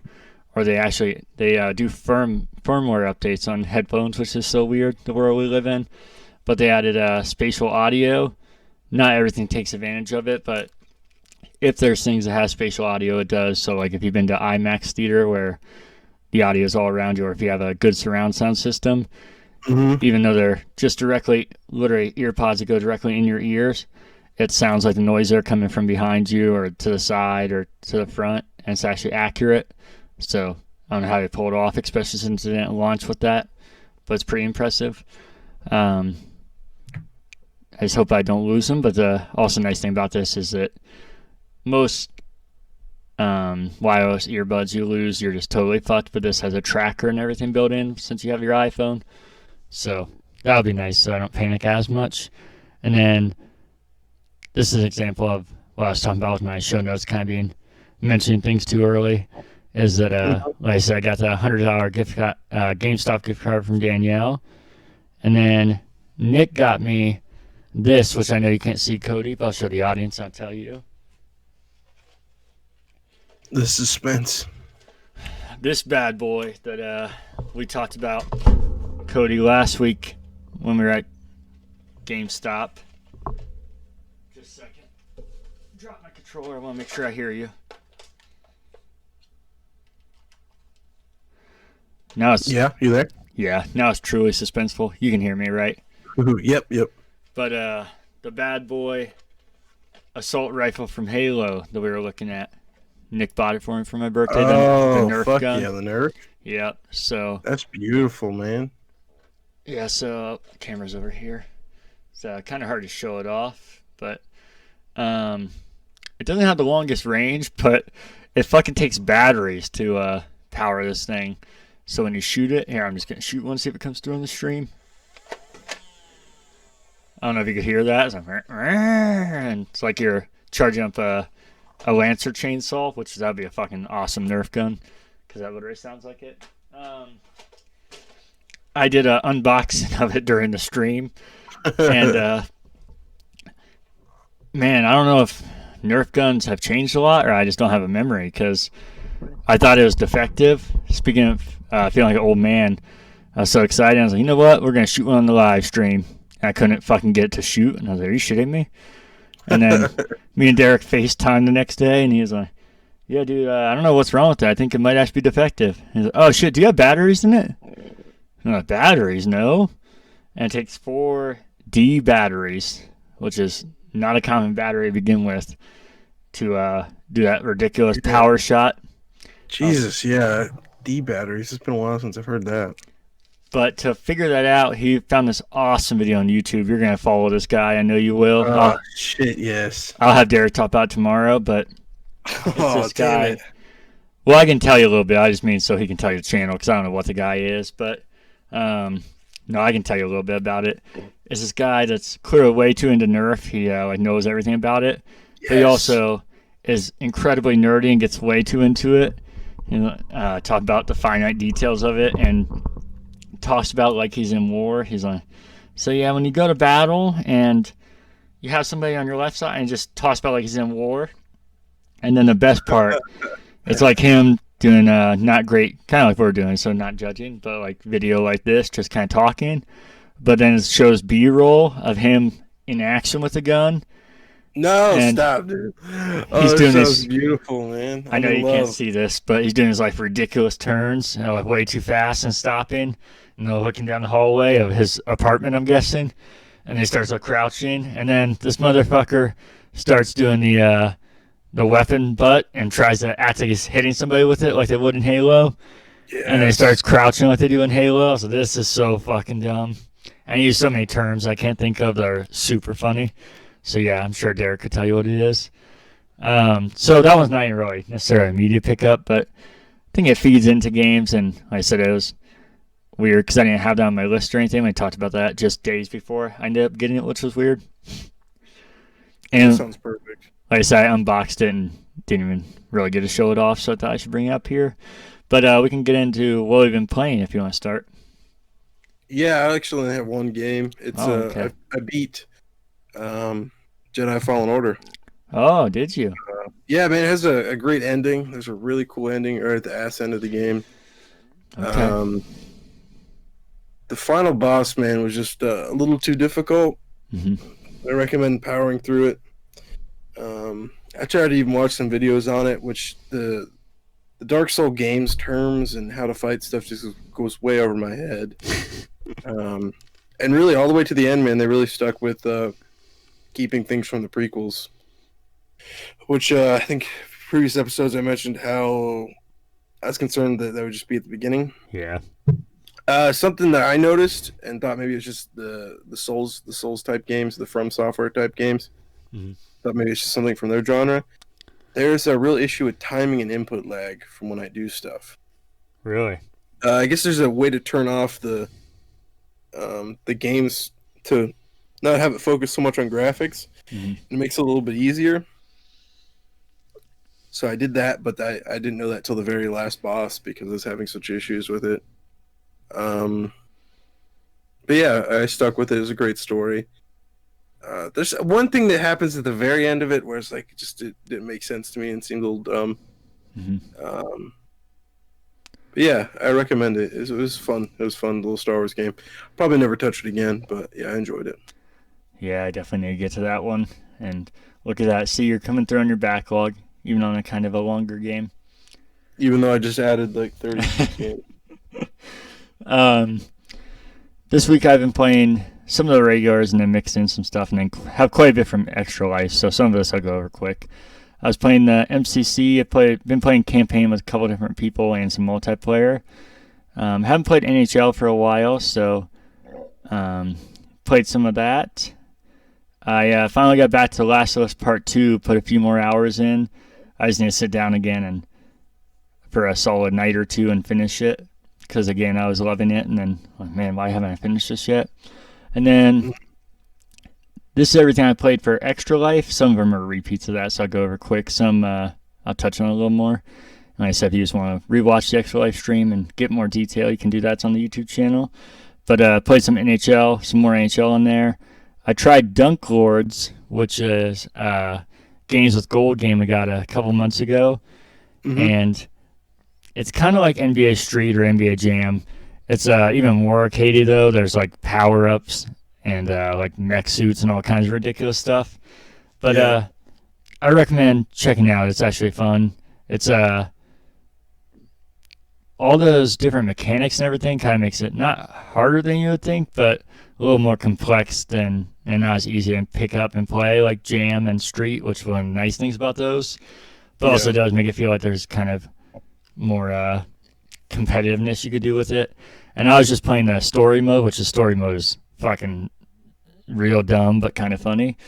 I don't know if the funniness is intentional, but there is 2-on-2 local, and I think that would be the perfect kind of game to do with 4 people. I feel like that'd be like old school, like I said, Jam or Street where you're talking trash and kind of where that game would shine the most.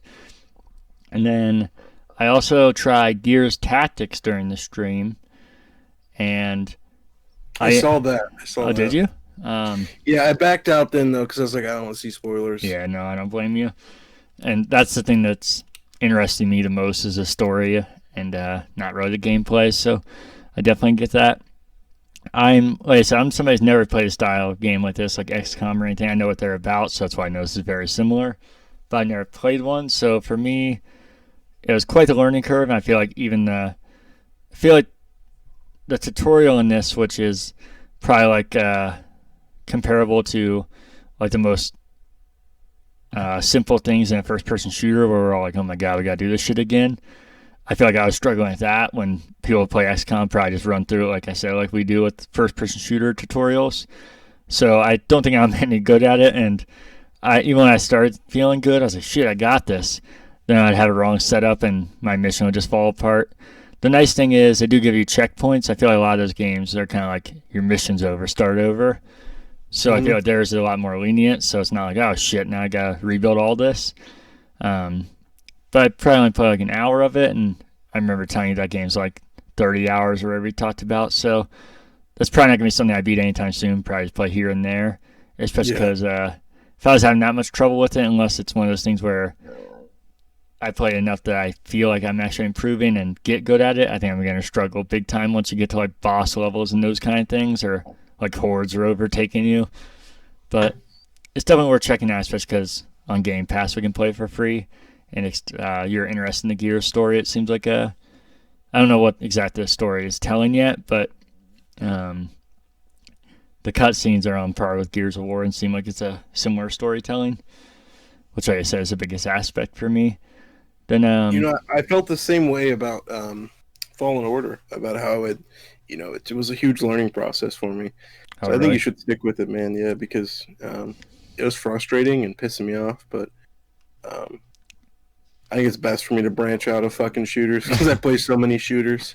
No, definitely. I'm not sick of shooters, but no, I always talk about with variety and things just being the same. That's definitely, I can't say that over and over and then just play the same thing and nothing else. So no, I definitely want to do more.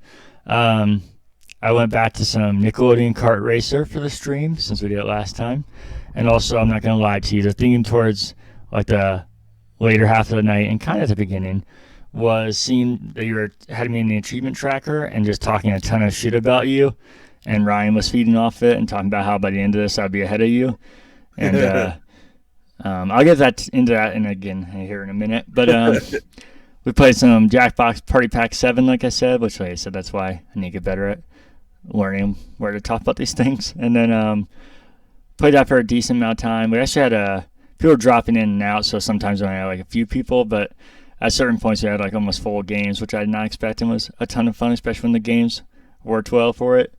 And then once we only had like a few people left towards the end of it, we just went back to Jackbox Party Pack 5, where we had games that people were more used to and worked better with fewer people. Then played some MCC, some more of it to end the night with Derek and James. And then we only had a few minutes left in the stream, and I was 30 points away from you.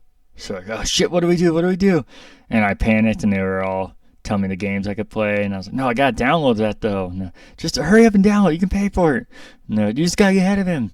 And I just panicked for like 10 minutes and kept I jumping didn't know around. this was happening. Yeah, I didn't think you would. I was like, this would be even funny if he just fucking doesn't care at all. Or even worse, if I did it and then you started playing something and got like a 100-point achievement. Like, oh, well, there that goes.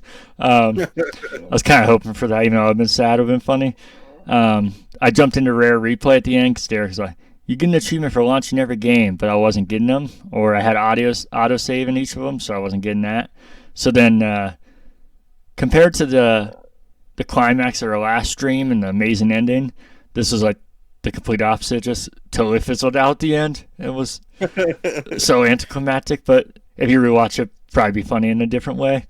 And then, like I said, I hung out with my brother and an old group of friends, and we played Jackbox, like I mentioned earlier. But that's all I played this week, which I know was a decent amount. Kind of just besides The Last of Us and Dunk Lords, I put a decent amount of time in, way more than I expected. I feel like kind of just jumping around a lot and not putting a ton of time into games. So even though it's a lot of games, I don't feel like it was putting a big dent in a lot of things. But Gotcha. we can talk about what we've been watching if you want. Yeah, I just been on HBO Go. Just jumped around with some different stuff on there. There was a really good show. Let me make sure I get this right. I think it was a YouTuber that made it that I really recommend. I think it's called. Let me see if it go on there real quick, and I could check out the show's name because it threw me off because I recommended it to Ryan. I realized I sent him the wrong name because each episode is individually named. I think it's because this guy was just literally a YouTuber, and he's just put a bigger budget behind his YouTube channel and just put it on HBO Go. Let me see here. Oh god, they're doing this really annoying thing where I can't look at stuff I've previously viewed. But it's just so interesting. It's basically he goes way too in detail about the dumbest shit, and the symbolism's like through the roof on his documentaries. Like, let's say he did one on furniture covers. Which now, I bet now you're realizing why I recommended this to Ryan. That's why I was laughing. Let me see if I can Google this real quick. I thought I saved this, but I think I deleted it by accident.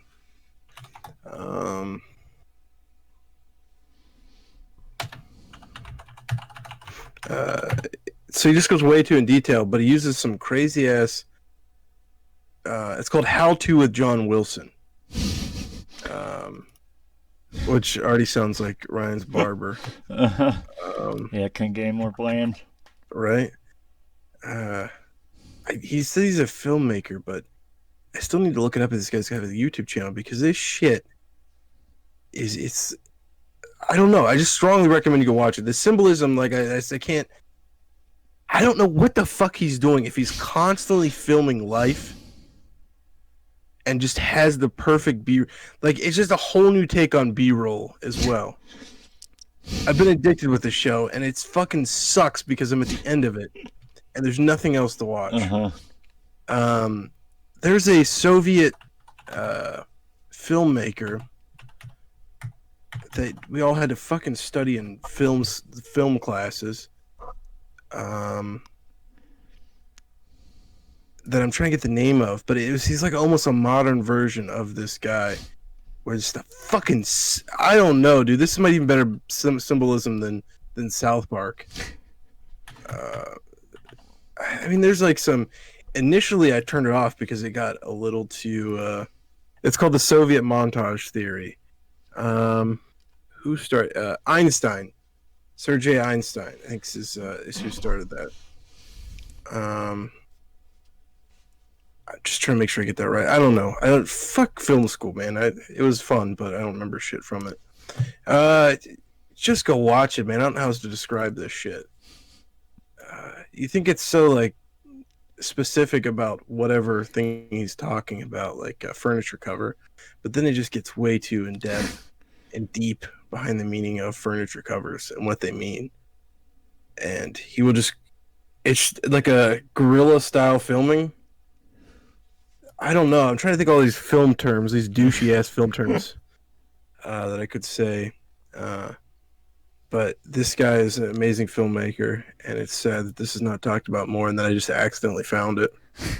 I'm really talking this up, but I think if you like documentaries and have HBO Go, what do you have to lose? It's part of your subscription.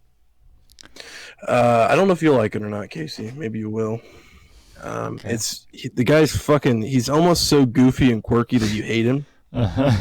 I was just walking down the street. It's almost like but he's almost so goofy and quirky. It's like Norm, where you're like, God damn, I love this guy, and there's no reason for me to even like him in the first place, but you fall in love with him.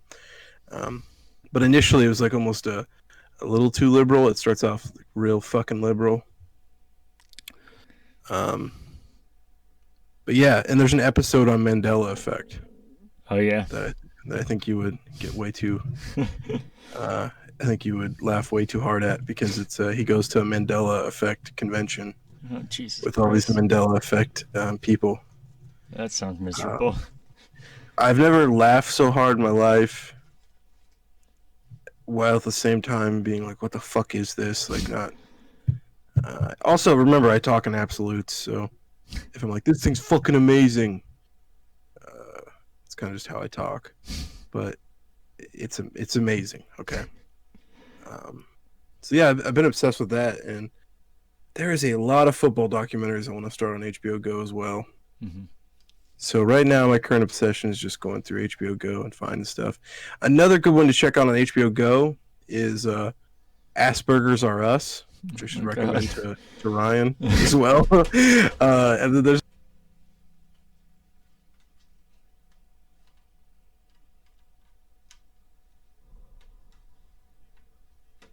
the McDonald's Monopoly game. Mm-hmm. It's if you want to feel like, what the fuck is my tax money doing? Honestly, they were doing something, but better than looking at some of the shit that our tax money goes to. That's a really good documentary on there. There's just right now, it's just the climate. There's a lot of fucking political stuff. Mm-hmm. They have a new series with Amy Schumer, where she's got her massive baby belly out and just looking real bad. But yeah, man, there's a lot of content on HBO Max, and it takes us. You got to filter a little bit, but every HBO series is on here, which I think some of the greatest series of documentaries, which is Paradise Lost. I think there's 3 of those films. If you want to see how the justice system can really fuck over somebody and ruin their lives, I recommend watching that if you want to get pissed off and be like, what the fuck is my, once again, what is my tax money doing? Another good one on here too is Who Killed Garrett Phillips. I just think if you like documentaries, you probably should get HBO Max subscription, just because I think HBO has some of the best documentaries that fly under the radar for a lot of people.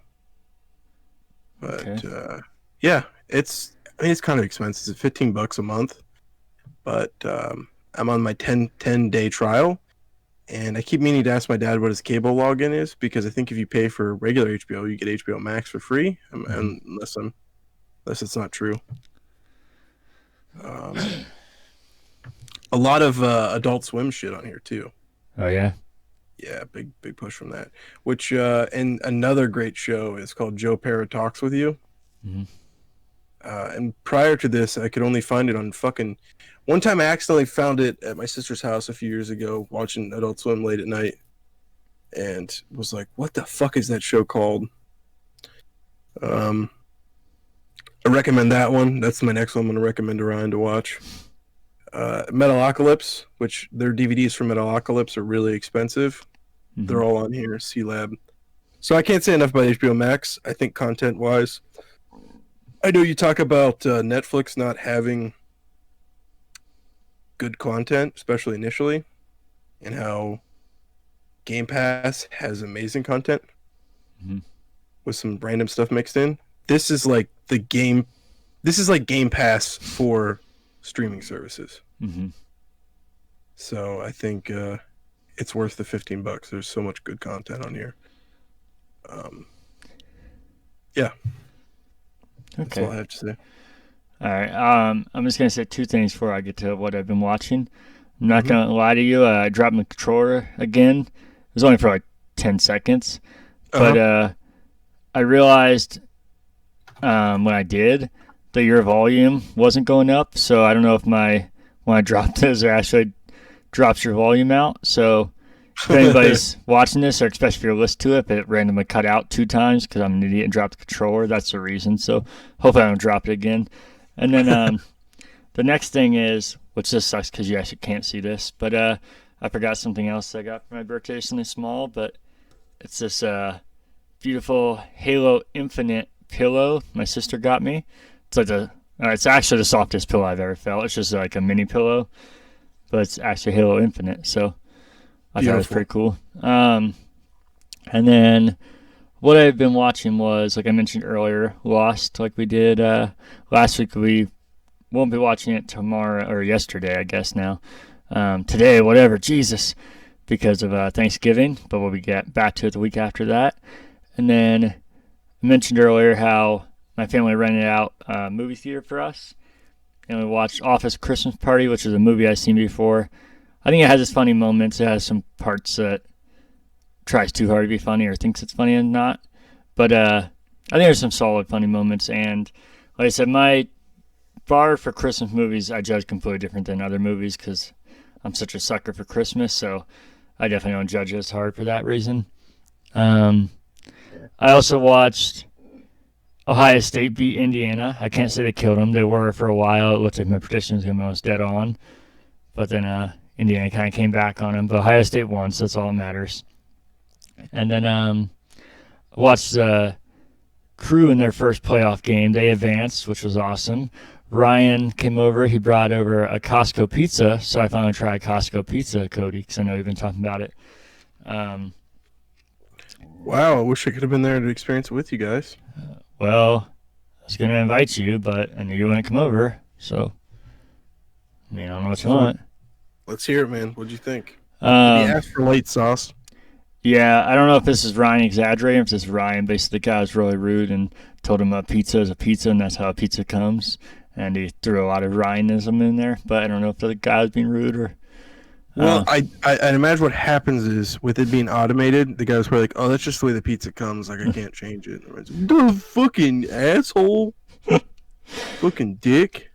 So there's no shake on it, which is my biggest issue with pizza. Sauce, you can scrape off at least a little more taste, but the shake is the biggest thing, which, for if you don't know, is like the seasoning on top, like oregano or Romano or whatever. I hate that shit. So it didn't have that. It definitely did have too much sauce. And I didn't love the pizza. but it was good. I'd definitely get it again. So, not as good as I was hearing, so I think my hype is too high for it, but definitely good. Was all the hype just me, or was someone else feeding you shit? No, I can't remember who else, but a few people have told me it wasn't just you. And they even kept telling me how I would like it in particular. So I was like, man, this is going to be... I think my hype just got too high because I said I did like it, and I would get it again. The owner of Barstool hates it, so... Oh, well, it's my favorite then. Yeah, I was going to say that puts us in good company. Yeah. Then tonight, that's just a couple hours ago, I watched a movie that I haven't seen for a little bit, but I absolutely loved, and I saw all the time as a kid because my dad was, or Can I still guess? is. Yeah. Because I feel like I have a same story with an exact movie too. Is it National Lampoon's Christmas Vacation? No, that's a great movie too. My dad does love that, so that's not a bad guess. I feel like that's all of our dads are just like love that movie. Oh yeah. I was at Renee's house tonight, my girlfriend, and her dad had it on. He's like, man, I just love this movie. I was like, there's something with that generation where you have to love that movie. Oh, I love it too. I'm not gonna lie. I quote it myself. Oh, it's one of my favorite Christmas movies. Easily top 3 Christmas movies. No, this will probably give it away unless you haven't seen it, which if you haven't, you gotta watch it. I know this will be right up your alley. But we talked last week about how there's literally no Thanksgiving movies, and I thought of 2. Oh, Planes, Trains, and Automobiles. Bingo. That was the one we watched. The other one I thought of, I should have thought of this. Not many people would know or even care, but Thanksgiving. Oh, yeah, that famous family. Oh, no. Hello? Yeah, I can hear Can you you. hear? Yeah, you're just cut out on your end for a second. I don't think I've ever seen that movie, but that sounds fantastic. Oh, yeah, it's fucking awesome. It's a B movie, so yeah, it's not. That's why so many people wouldn't know or even care. Oh, but the Trauma. This is a Trauma film, isn't it? Not sure. I don't know. They're from Ohio, and they filmed in Ohio. Yeah. That's okay. I feel like I swear to God I know something about this film. It's fucking awesome. I didn't know you hadn't seen it. We should watch it. Am I high as a kite? Let me look up this guy real quick. I might be high as a kite thinking this. Yeah, he made that other. I think he worked on that other movie too that kind of blew up because of the trailer called The Headhunter. That looked really good. That I wanted to watch. Sorry, go ahead. So it's been a little bit since I've seen this, but I remembered the main storyline. I just forgot some of the jokes, but the storyline, it's a fucking hilarious movie. But some of the jokes are definitely a thing of its time. Not like they're offensive now or anything. Those jokes actually made it funnier now, but the comedy is just so different back then that some of the jokes just don't land anymore. But the main thing for me at this movie, the storyline's so fucking solid. I feel like I shouldn't ruin it because I know it's old, but I feel like this makes that movie. Danielle's never seen it. I feel like she actually fucking guessed it somehow at the beginning, but I tried to play her off, and she started to not believe it for a minute. And I feel like actually Ryan in particular, I think, would love this movie, but I think he had to find it on his own and tell us he found a small indie movie that nobody found. But I feel like if I tell him to watch it, he would hate it.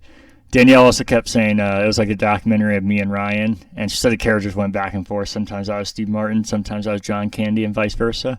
And there was definitely moments where I could see it, and it made it 10 times funnier. Yeah. And shit, I don't even know if I want to say this because you should watch this movie if you haven't seen it. If you have seen it, you should rewatch it. Thanksgiving? Yeah.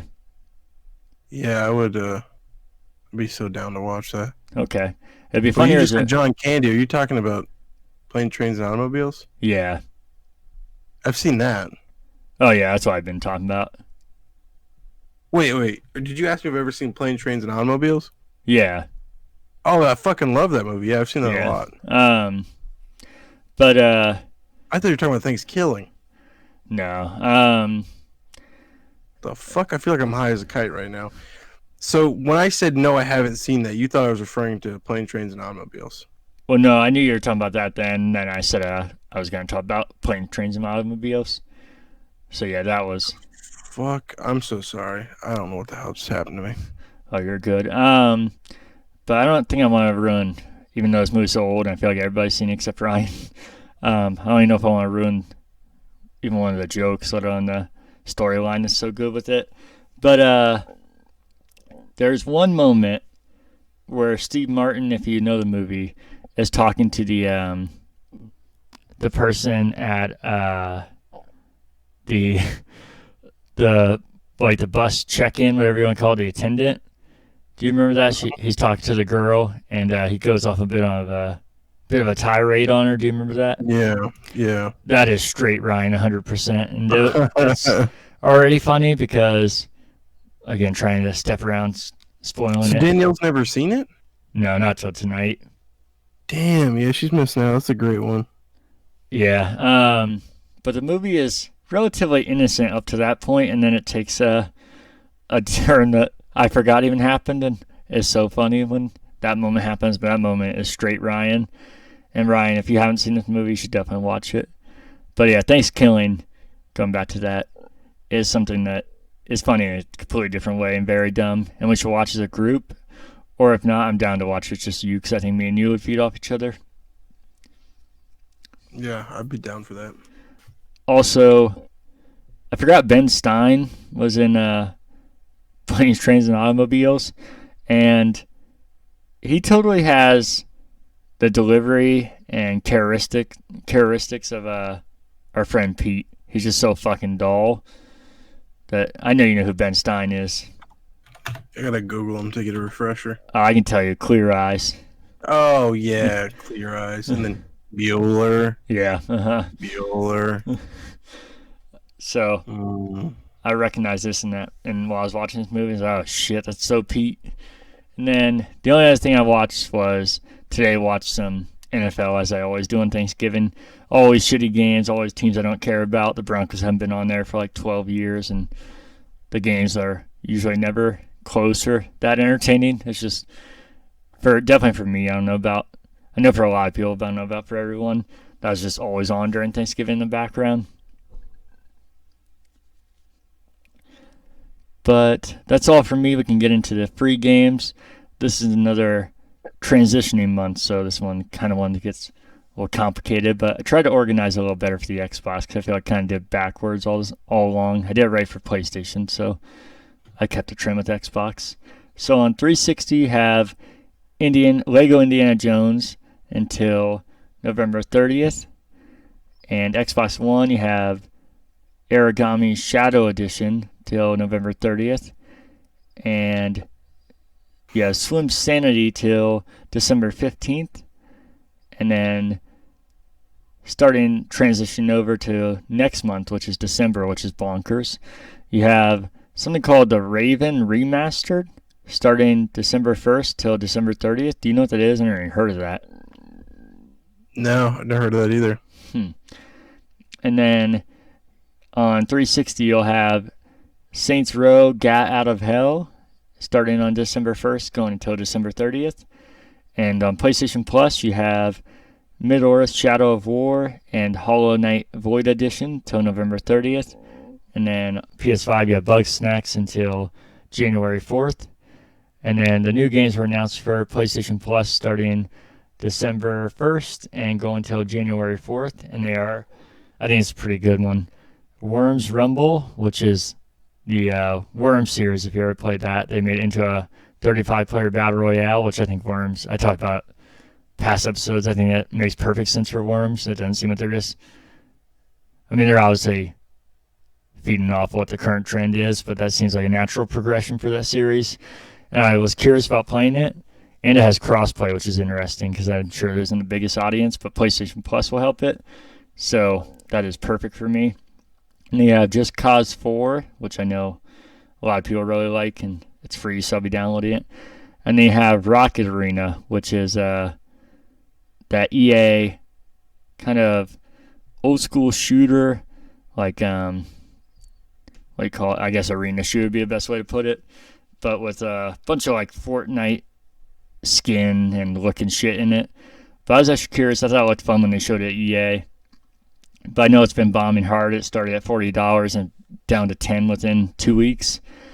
So they obviously don't have an audience for it, which is why I'm sure it's going PlayStation Plus. Probably something they should have started out and begin with, and maybe it could have gained an audience because It doesn't look like anything to stand out, but we'll say it'd be fun and kind of remind me of old school arena shooters, but with all the the new aesthetics that everybody's obsessed with for some reason.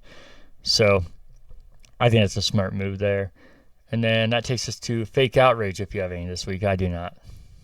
I do not either. No. Okay. Fortunately.